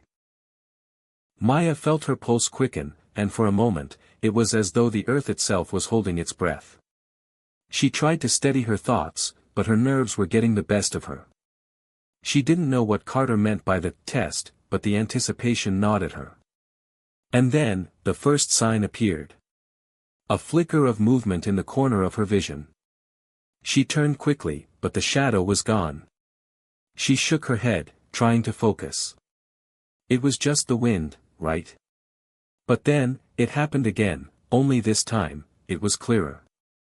A figure, standing just at the edge of the trees, watching them. "Maya," James whispered, his voice shaky. "Did you see that?" She nodded, her heart hammering in her chest. The figure was gone before she could blink, but the feeling remained, like a cold breath down her neck. Her hand instinctively reached for the pendant around her neck, her only connection to her mother, her only link to her past. It was a small gesture, but it gave her a moment of clarity. "Stay close," Carter murmured, his eyes scanning the darkening trees. "The heart will test each of us in different ways. If we're not careful, it will use our fears against us." James took a step forward, his voice firm. "What kind of test are we talking about? What should we expect?" "Expect the unexpected," Carter replied cryptically. "And trust in yourselves. Trust in each other." Just as he finished speaking, the ground beneath their feet seemed to shift. Maya stumbled, her feet sliding on loose gravel, but she caught herself before falling. The earth seemed to pulse, vibrating beneath her like it was alive. She looked up to find James and Carter staring ahead, their faces etched with tension. And then, it happened. A low, guttural growl echoed through the pass. It wasn't the wind. It wasn't an animal. It was something deeper, something otherworldly. The sound reverberated through the mountains, and Maya felt a chill that went straight to her bones. The air seemed to press in on them, thick and oppressive. Out of the darkness, figures began to emerge, shadows, indistinct at first, but gradually taking shape. They were human-like, but there was something wrong with them. Their faces were distorted, their eyes hollow and black, their limbs jerky and unnatural. Maya felt her breath catch in her throat as the figures began to move toward them. The shadows were closing in, and there was no escape. "Stay calm," Carter whispered, drawing a small knife from his belt. "These are illusions, tests to see how we react. Do not engage unless necessary." But it was already too late. The first shadow lunged at them, its hand reaching out to grab Maya. She instinctively stepped back, but it was too fast. The figure's fingers closed around her wrist, icy and tight. She tried to pull away, but its grip only tightened, the chill creeping through her skin. "Let go," she shouted, struggling against the shadow's grip. But it only tightened its hold, its lips curling into a grotesque, silent smile. James moved to help, but Carter stopped him with a sharp gesture. "Do not interfere," he commanded. "This is part of the trial." Maya's mind raced, and for a brief moment, she was overwhelmed by the dark eyes staring at her, the suffocating chill in the air, and the terrifying weight of what she was facing. But she couldn't afford to let fear take control. Her pulse raced as she stared into the shadow's empty gaze. And then, something clicked. She wasn't just fighting the creature in front of her, she was fighting herself. This wasn't just a test of strength. It was a test of will. A test of her ability to control her fear. With a burst of adrenaline, Maya twisted her wrist, pulling away from the shadow's grip. It snarled, its form flickering and distorting like a reflection in shattered glass. The moment it lost its hold on her, it dissipated into the night, vanishing into thin air. The others watched in silence, their expressions grim but approving. Carter nodded. "Well done. But this is only the beginning." The shadows were still there, lingering on the edges of their vision, as if waiting for the next moment of weakness to exploit. But for now, Maya had passed the first test. And with that, a new realization settled over her: the trials wouldn't stop here. They would keep coming, each one harder, each one more personal. But she wasn't alone. And together, they would face whatever came next. The morning light was weak, struggling to break through the dense canopy of trees that surrounded them. The air had a sharp, biting quality to it, and the ground beneath their feet was uneven, with rocks and roots jutting out like silent sentinels. Maya's mind was still racing from the strange encounter with the shadow figure. The fear she had felt when it grabbed her wrist was lingering, like a distant echo in her thoughts. But she knew this was just the beginning. Carter had warned them that the heart of the pattern would test them in ways they couldn't predict. "We need to keep moving," Carter said, his voice tight. He was scanning their surroundings, every movement calculated, every step purposeful. "The next trial will come soon." Maya nodded, trying to steady her breathing. The shadows hadn't fully disappeared.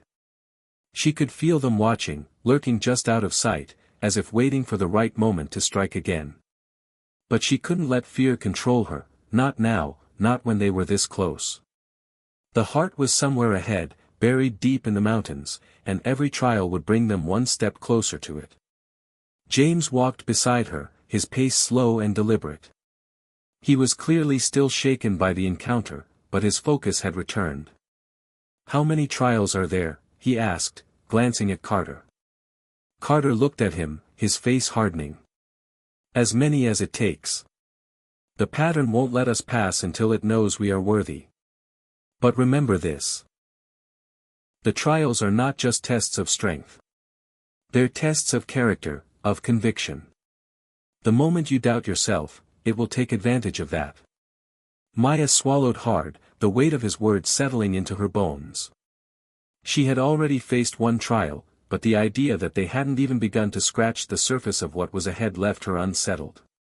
Still, there was no turning back. She had come too far to quit now. The trio pushed forward, the mountain trail narrowing as they climbed higher. The silence of the forest seemed to deepen as they moved, and the air grew cooler, the forest becoming more foreboding with every step. The wind had picked up again, and it howled through the trees, sending a shiver down Maya's spine. "Stay alert," Carter warned, his voice low.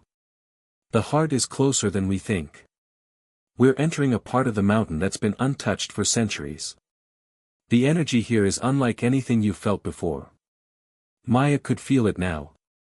A tingling sensation in the back of her mind. The air wasn't just cold, it was alive with something ancient. She could sense it pressing down on her, pushing her, urging her to turn back. It was subtle at first, but it was there, an unshakable presence that seemed to settle into her chest, threatening to make her second-guess everything. But she couldn't. Not now.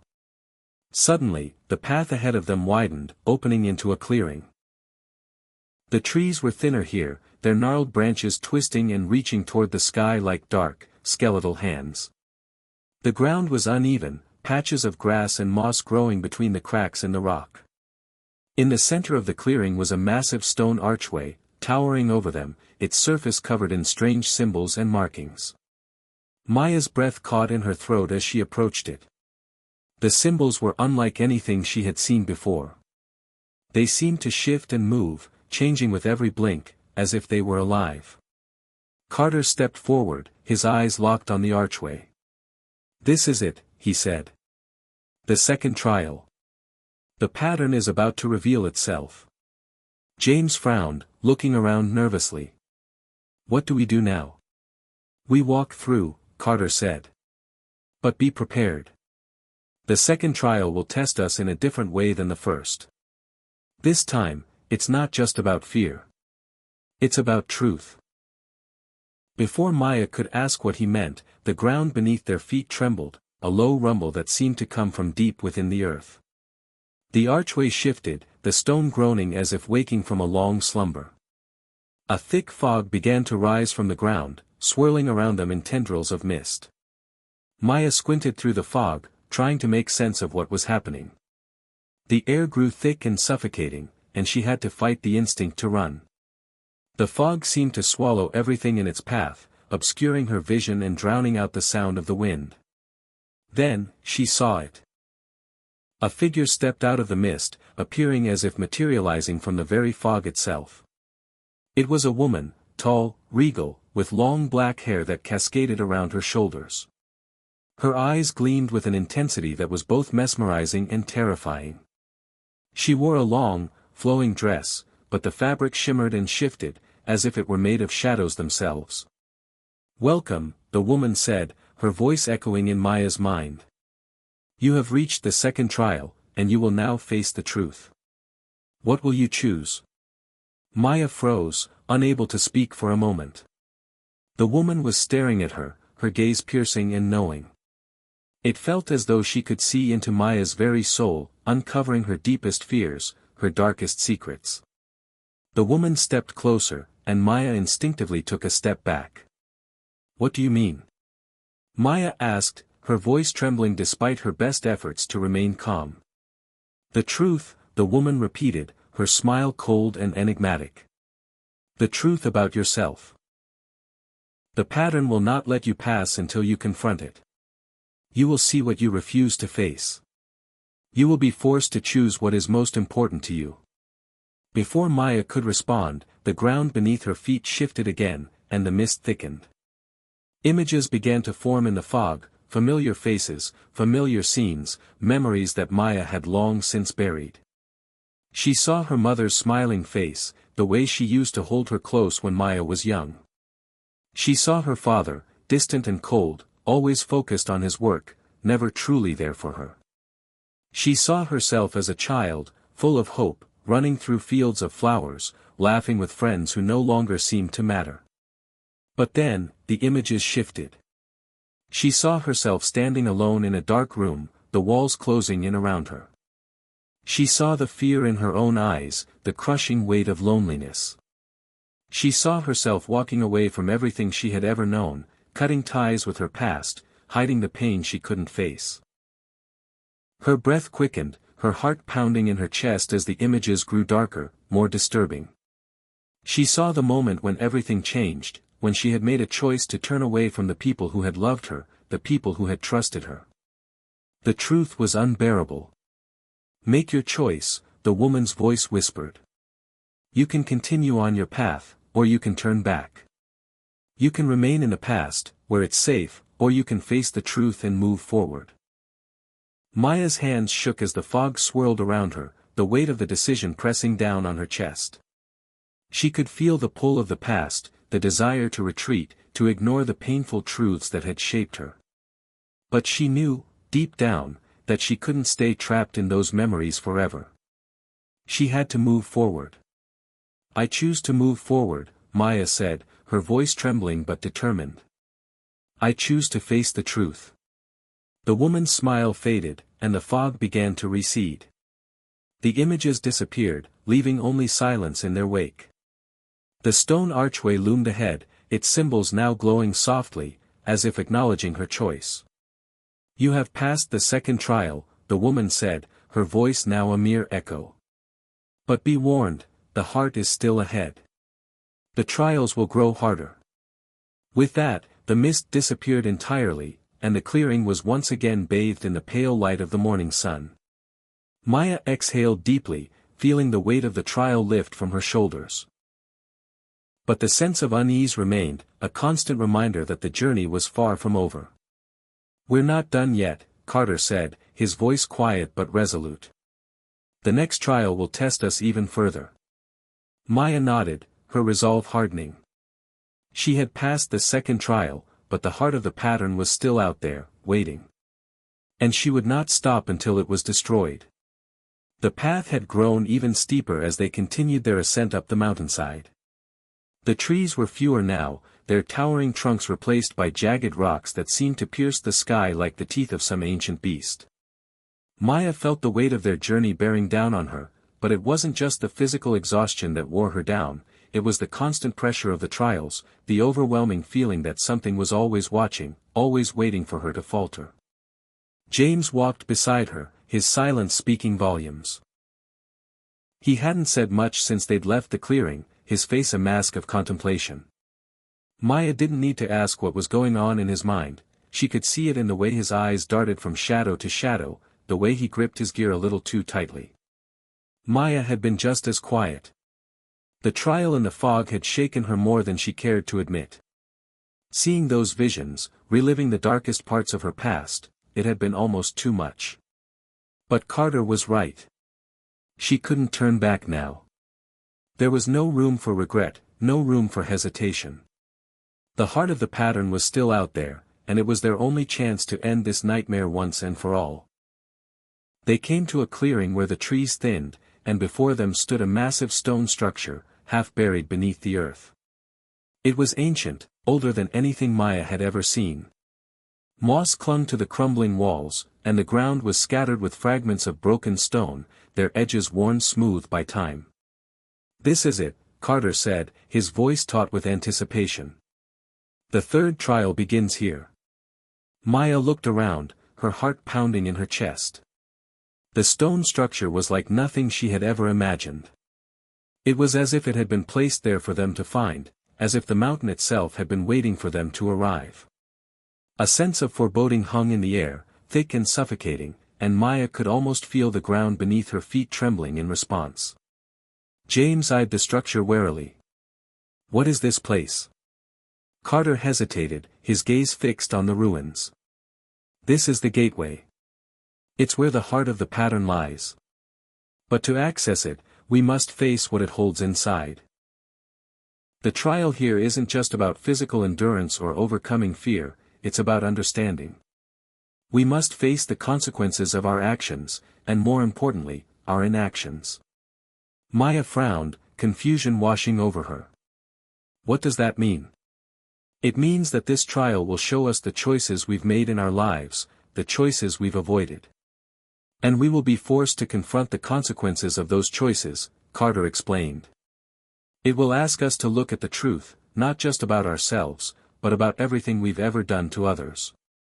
Maya felt a knot tighten in her stomach. The last trial had dredged up painful memories, but this? The idea of facing not only her own guilt but the impact her actions had on others, she wasn't sure she was ready for that. But as Carter turned to enter the structure, she knew there was no turning back. They stepped into the ruins, the air thick with an otherworldly chill. The stone walls seemed to pulse with energy, like they were alive, watching them. Maya couldn't shake the feeling that they were being judged with every step they took. The further they ventured inside, the more claustrophobic the air became.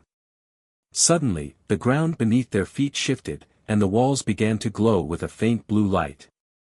Maya's heart skipped a beat, her breath catching in her throat. The light pulsed with an eerie rhythm, as if the structure itself was breathing. A voice echoed through the chamber, low and resonant, as if it was coming from the very stone around them. "You have come far, but the journey is not yet complete. The trial you face now is one of choice. You will be shown the impact of your decisions, both the ones you made and the ones you chose not to make. What will you do with this knowledge?" Maya looked around, but there was no visible source of the voice. It felt like it was coming from everywhere and nowhere all at once. Her heart hammered in her chest, but she stood firm. There was nothing left to do but face whatever this trial would throw at her. The light flickered and shifted, forming into images before their eyes. At first, the images were small, glimpses of faces she didn't recognize, events she had no part in. But then, the images grew clearer. She saw her mother, lying in a hospital bed, frail and weak. Maya had been so focused on her own life, on leaving and chasing something bigger, that she hadn't been there for her mother in those final years. She saw her father, distant, cold, always too busy to truly connect with her. She had blamed him for so much of her pain, but she had never taken the time to understand his own struggles. Maya's breath hitched. The weight of the guilt was suffocating. These were the consequences of the choices she had made, of the things she hadn't done.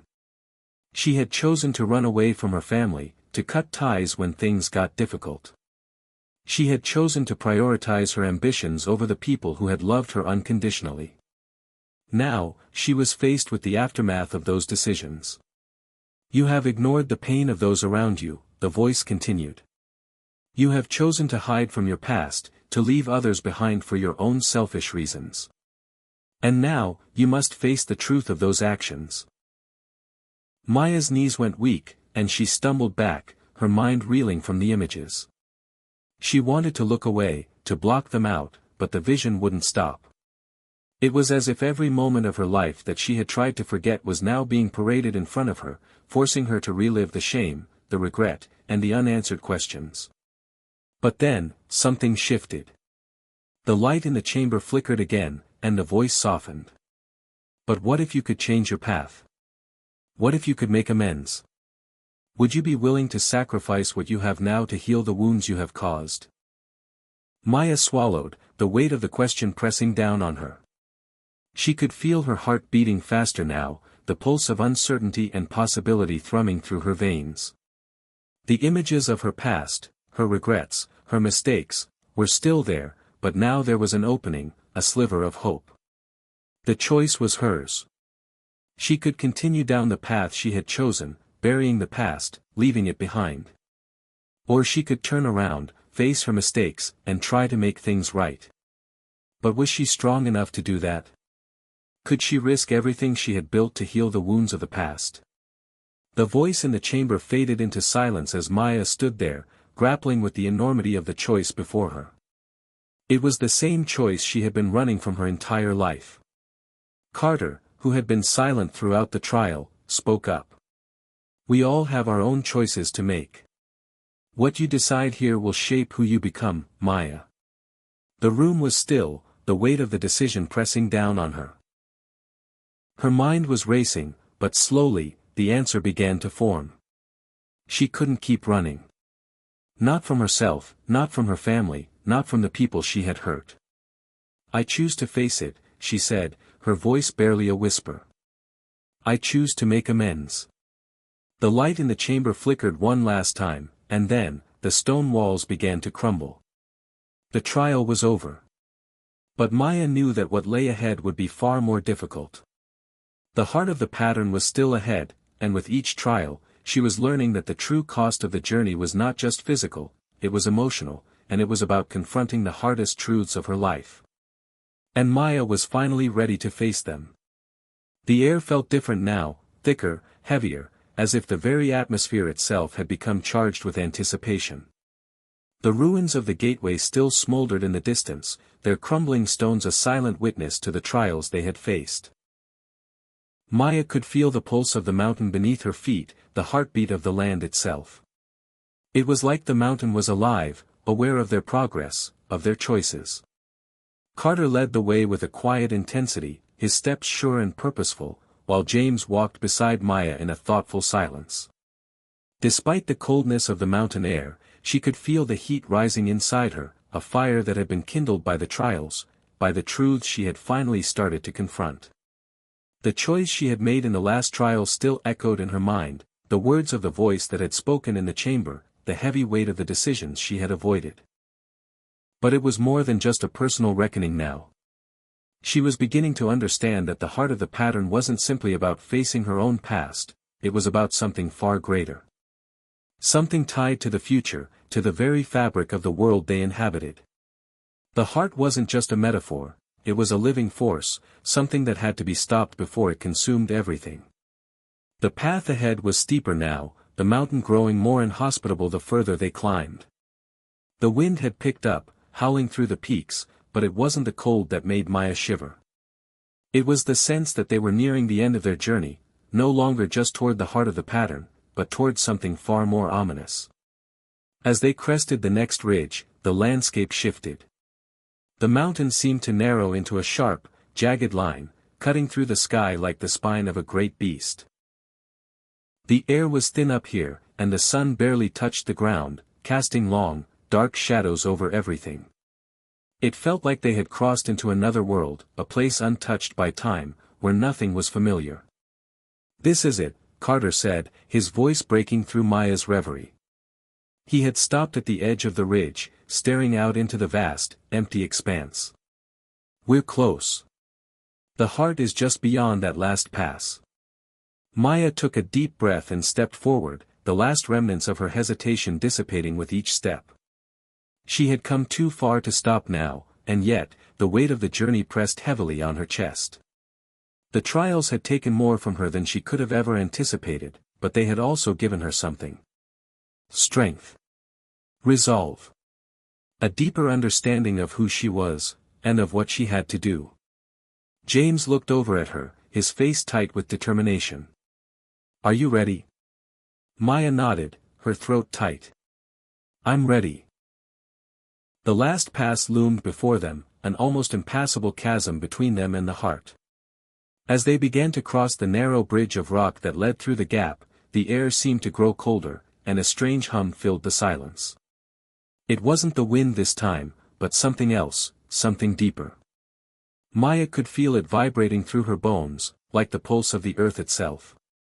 And then, the voice returned. "You have come far, Maya," it said, its tone both ancient and knowing. "But the final trial awaits. It will test you in ways you cannot imagine. You must decide, once and for all, what you are willing to sacrifice to save everything you love." The words echoed in her mind, sending a jolt of fear through her chest. She had already sacrificed so much. Her family. Her sense of self. She had faced the darkest parts of her past, come to terms with the choices she had made, and the ones she had avoided. But now, there was something else at stake. It wasn't just her anymore.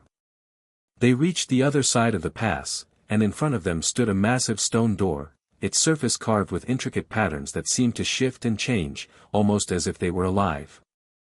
Maya stepped closer, her heart pounding in her chest.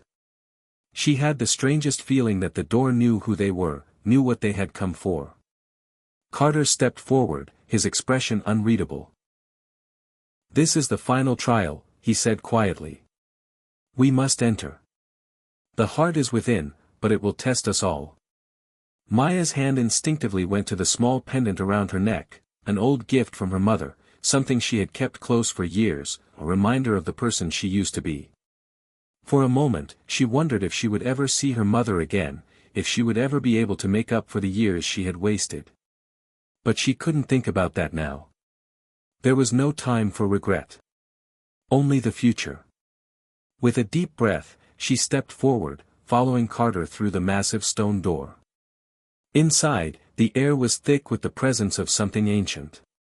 The chamber was vast, the walls stretching high above them, disappearing into the shadows. In the center of the room, a massive stone pedestal stood, atop which rested the heart.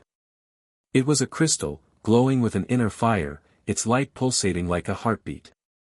It was beautiful, but it was also terrifying. The heart of the pattern was not just a source of power, it was a living entity, one that could destroy everything if allowed to remain unchecked. "This is it," Carter said, his voice barely above a whisper. "The heart of the pattern." Maya's gaze was fixed on the crystal. It seemed to call to her, to pull at something deep inside her. She could feel its power, the weight of it pressing down on her chest. It was overwhelming, and for a moment, she wondered if she was strong enough to face it, to stop it.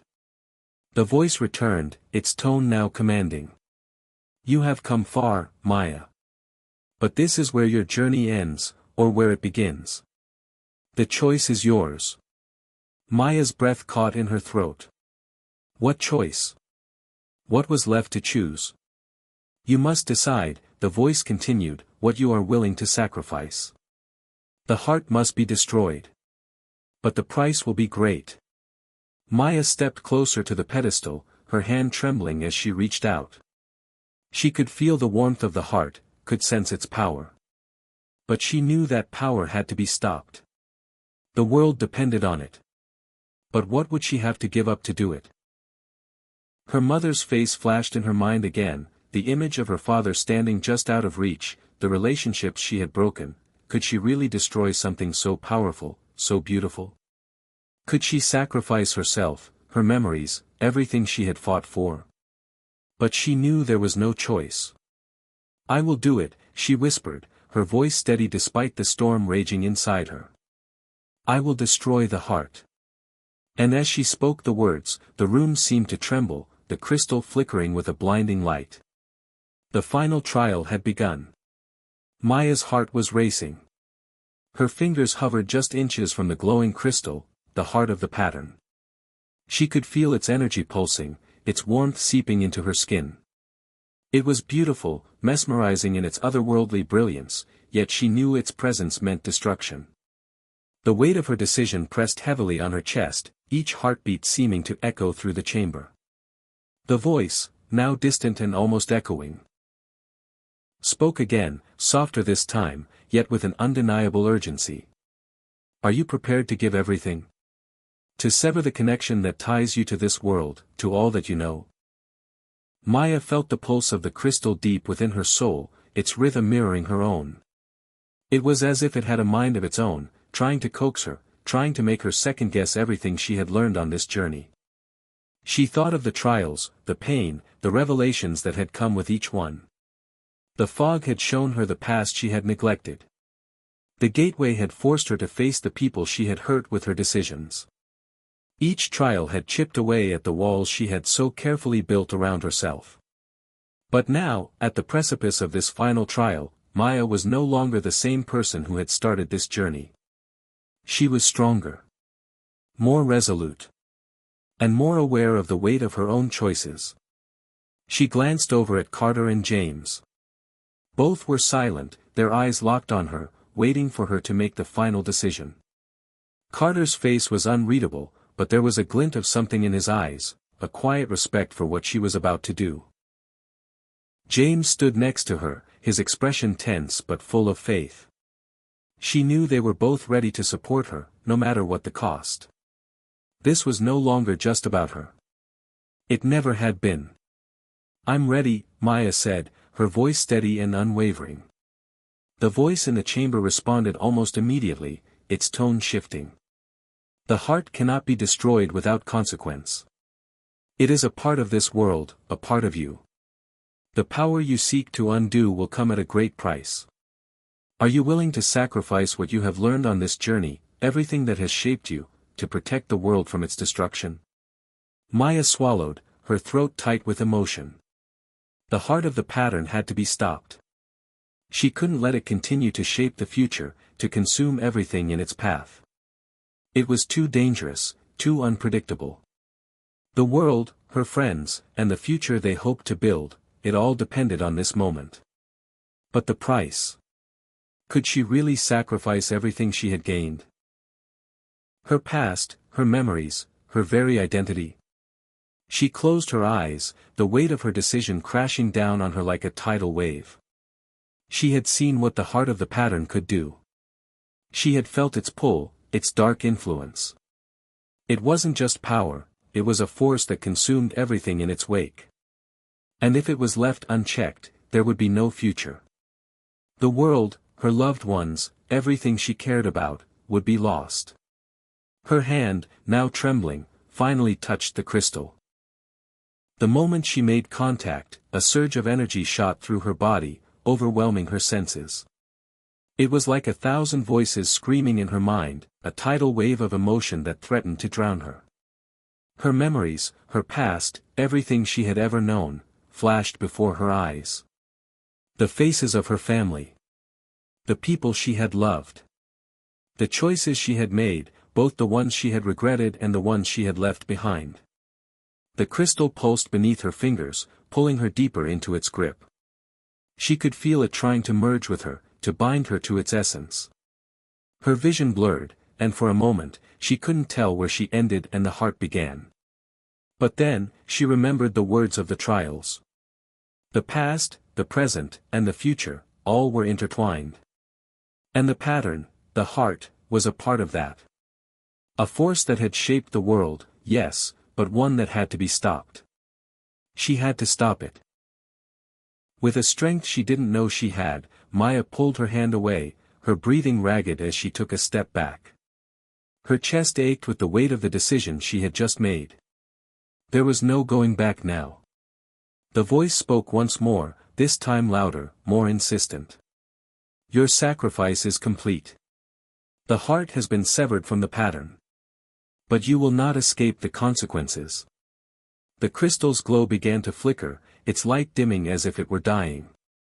But as it weakened, Maya could feel her own energy draining away. Her body felt heavy, as though the very life force was being drawn from her. Her legs trembled, and she nearly collapsed to her knees, but she forced herself to remain standing. Your memories, your identity, are being lost to the fabric of time, the voice warned. You will not remember what you have done, nor the lives you have touched. A cold shiver ran down Maya's spine. She had known there would be a price, but to lose everything she had fought for, to forget everything and everyone, was it worth it? She turned to Carter and James, who had stepped forward, their faces full of concern. But there was no time left. The heart was fading, and with it, the hold it had over the world. I have to do this, Maya said, her voice barely above a whisper, though her words were clear. The world needs this. I can't let it consume everything. Carter's face tightened with emotion, but he nodded. We know. We're with you, Maya. You've done more than any of us could have imagined. James stepped forward, placing a hand on her shoulder. You're stronger than you realize, he said softly. Don't doubt that. Maya smiled weakly, but she knew that this was the end. Not just of the trials, but of the person she had been. The memories of her life, the moments she had cherished, were already starting to slip away, like sand through her fingers. It was as though she was watching her own life from a distance, unable to grasp any of it. The crystal shattered with a deafening crack, its pieces scattering like stardust in the air. And with it, the weight that had gripped the world began to lift. The skies outside the chamber began to clear, the mountain's ominous presence beginning to fade into a tranquil silence. But Maya felt only emptiness. Her heart ached, and her body trembled, but she couldn't remember why. The person she had been, the person who had fought through all of this, was gone. Her memories, the relationships she had forged, the life she had lived, vanished like a dream. She didn't even know if she could remember the faces of Carter and James. But she could feel their presence beside her. And that was enough. The world had been saved. But at what cost? Maya opened her eyes to the warmth of the sun on her face. She was lying on soft grass, her body still weak from the ordeal, yet she felt the quiet peace of the world surrounding her. The air was different here, calmer, almost as if the world itself was breathing in harmony.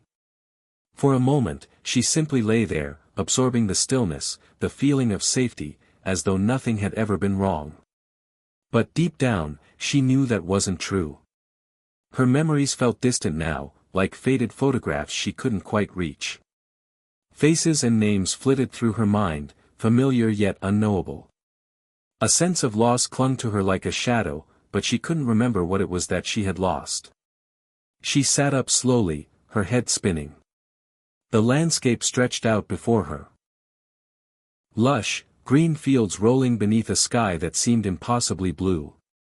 There were trees in the distance, and the faint scent of flowers filled the air.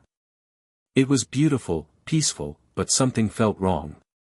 Maya knew she was supposed to be somewhere else, doing something important. But what? Hey, you awake? A voice cut through the silence, and Maya turned to see Carter and James approaching. They were walking toward her, looking unchanged, their expressions unreadable but steady. Maya blinked, trying to place them, but there was a fog in her mind that made everything feel out of reach. "Where are we?" she asked, her voice hoarse. "Resting," Carter replied simply, kneeling down beside her. "We've made it through the worst of it." Maya frowned, trying to remember. Made it through. The last thing she could clearly recall was standing in the chamber, the heart of the pattern before her. The shattering of the crystal. The price she had paid. But now. You don't remember, do you?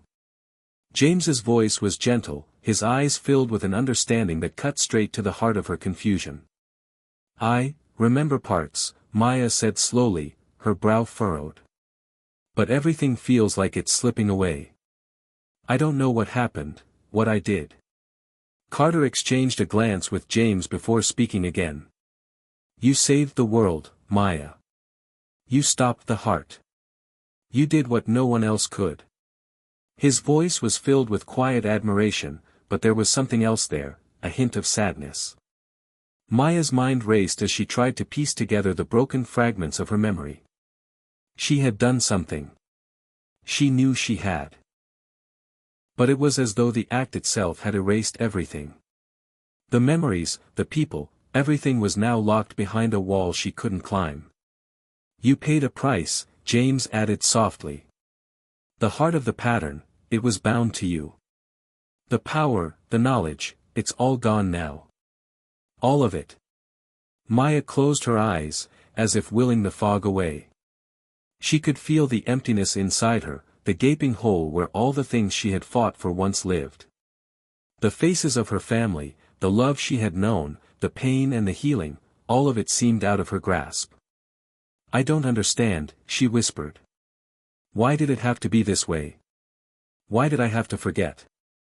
Carter sighed, his voice softer now, almost sorrowful. "Because the heart couldn't be destroyed without a cost. You severed its connection to the world, Maya. But the price wasn't just physical, it was your memories, your past. The power it had over you, is gone. But so are the things that made you who you were." Maya felt a sharp pang in her chest. "So, who am I now?" James knelt down beside her, his hand resting gently on her shoulder. "You're still you, Maya. You're just not the person you were before. You're something new, something stronger. You saved us all. And that's who you are now." His words were comforting, but they didn't fill the hollow ache inside her. She had saved them all, yes. But at what cost? "I don't feel strong," she admitted, her voice barely audible. "I feel empty." "You will heal," Carter said, standing up and offering her a hand. "The world will heal. We've won, Maya. And that's what matters." It will take time, but the memories, they'll come back. In time. Maya took his hand and allowed herself to be pulled to her feet, but even as she stood, she felt unsteady. Like she was floating in an unknown space, untethered from everything that once anchored her. The world around her was beautiful, peaceful, but it was also strange. Nothing felt familiar. She looked at Carter and James again. They were here with her. They had been by her side through everything. But somehow, even they seemed distant, as if they too were part of a world she no longer remembered. "Are you sure," she asked, her voice trembling, "that I'm still me?" James gave her a small, reassuring smile. "Of course. Your heart, Maya, it's the same." The world needed someone who could let go of the past, someone who could sacrifice it all to make sure the future was safe. "That's who you are." But Maya couldn't shake the feeling that the pieces of herself she had lost, her memories, her connections, would never return. "We've still got work to do," Carter said, his tone shifting back to a more practical note. "There's rebuilding, there's recovery. But we've stopped the pattern. We've stopped the heart. And that means hope." Maya nodded slowly, her gaze distant as she looked out at the horizon. She had saved the world. That was clear. But the world had also taken something from her. Something that could never be returned. The echoes of her past lingered in the back of her mind, like whispers just beyond reach. And though she couldn't grasp them, she knew they would always be with her, whether she could remember them or not. "Let's get moving," Maya said quietly, shaking off the haze that still clouded her thoughts. She wasn't sure what the future held, or what role she would play in it. But she was still here. And that was enough, for now. The three of them began to walk, their figures growing smaller as they moved further into the distance. The path ahead was uncertain, and Maya didn't know where it would lead. But for the first time, she wasn't afraid. She had given everything to save them. And now, she would rebuild. Even without the memories, she would find a new way to live, to be. The world had been saved. But the future, her future, was still unwritten. The sun was setting, casting long shadows over the horizon. The once tumultuous sky now shimmered with a serene glow as if the earth itself was breathing a sigh of relief. The world was different, and so was Maya. With each step, she felt the weight of the past lifting just a little more, replaced by the quiet promise of what was yet to come. But though she walked alongside Carter and James, part of her still felt like a stranger in this world, a visitor in her own life. It had been weeks since the heart of the pattern had been destroyed, and the world had begun to heal. Nations were rebuilding. Families were reunited. Yet, in the quiet moments, when Maya was alone with her thoughts, the emptiness inside her would flare up again, reminding her of what she had given up. The people she had loved, the memories of joy and sorrow that shaped her, gone. But then there was hope. And sometimes, hope was enough. "Do you think it's enough?" Maya asked, her voice barely above a whisper. She and Carter were walking side by side, with James a few steps ahead. They had come to a small village at the edge of the forest, a place that had once been devastated by the ripple effect of the heart's power. Now, it was slowly coming back to life, its people beginning to rebuild, starting fresh with new energy, and a new understanding of the world they lived in. Carter glanced at her, his expression thoughtful. "I think it will be," he replied. "We did what we had to do. Now, it's up to everyone else to decide how to move forward." Maya nodded, her eyes drifting over the people around her, families working together, children laughing, and elders sharing stories. It felt like a dream, a world that hadn't been touched by the destruction she had seen just a few short weeks ago. The town, nestled in the valley, was a symbol of the possibility of rebirth. But in the back of her mind, Maya couldn't help but wonder how long this peace would last. Would the world remember the cost of the heart of the pattern? Would they understand the delicate balance that now existed between them and the forces they had once taken for granted? She looked up at the sky, the deep orange fading into purple as the first stars began to appear. The night was coming, but it wasn't the same night it had been before. This time, there was no impending darkness, no threat lurking on the horizon. It was a peaceful night, a quiet night. Maya felt her chest tighten as she watched the people around her. For the first time in weeks, she could almost feel her heart connecting with them, connecting with the world. It was a strange sensation, unfamiliar and warm.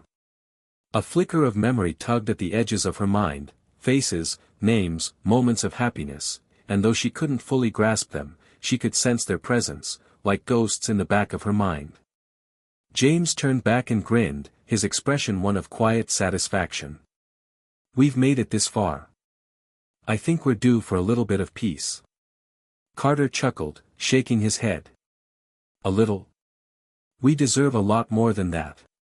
Maya smiled softly, but her eyes were distant. "I hope you're right. I really do."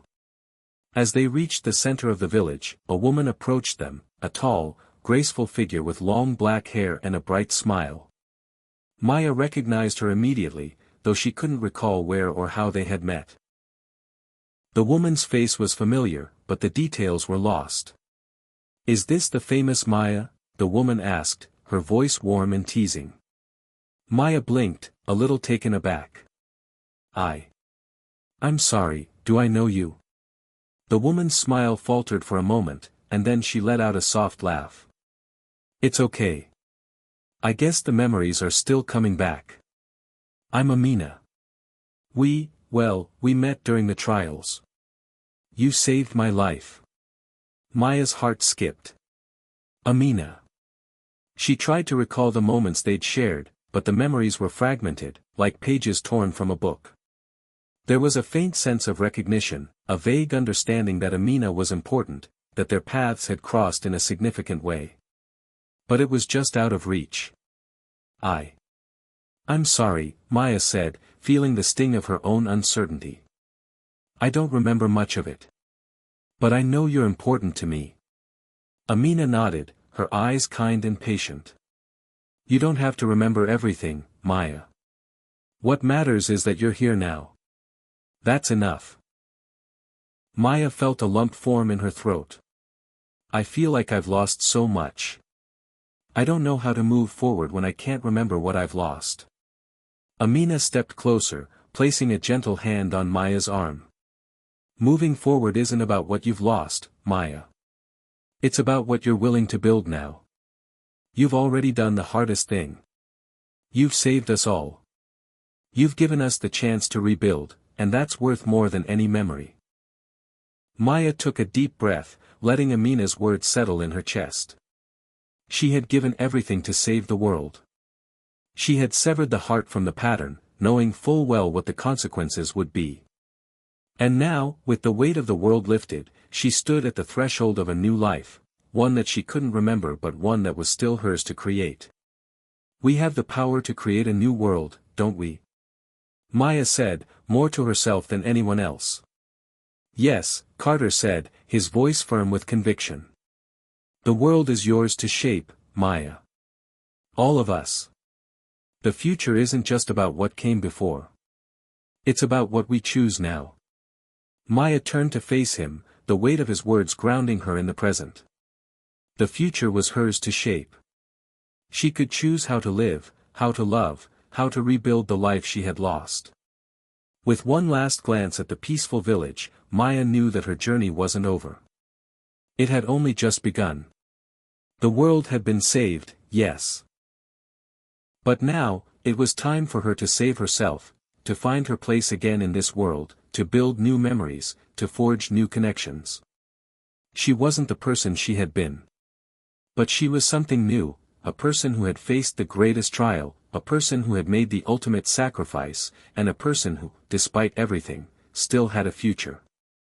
And that future, though uncertain, was hers to create. "Let's go," Maya said, turning to walk with Carter and James. "There's a whole new world waiting for us." As the three of them walked into the night, the first stars shimmering above, Maya felt the stirrings of hope in her chest, hope for the future, and hope for the life she would now create. Hit subscribe and leave a comment with where you're watching from. This story might just spark a new beginning. What's one thing that always pushes you forward, even when things get tough?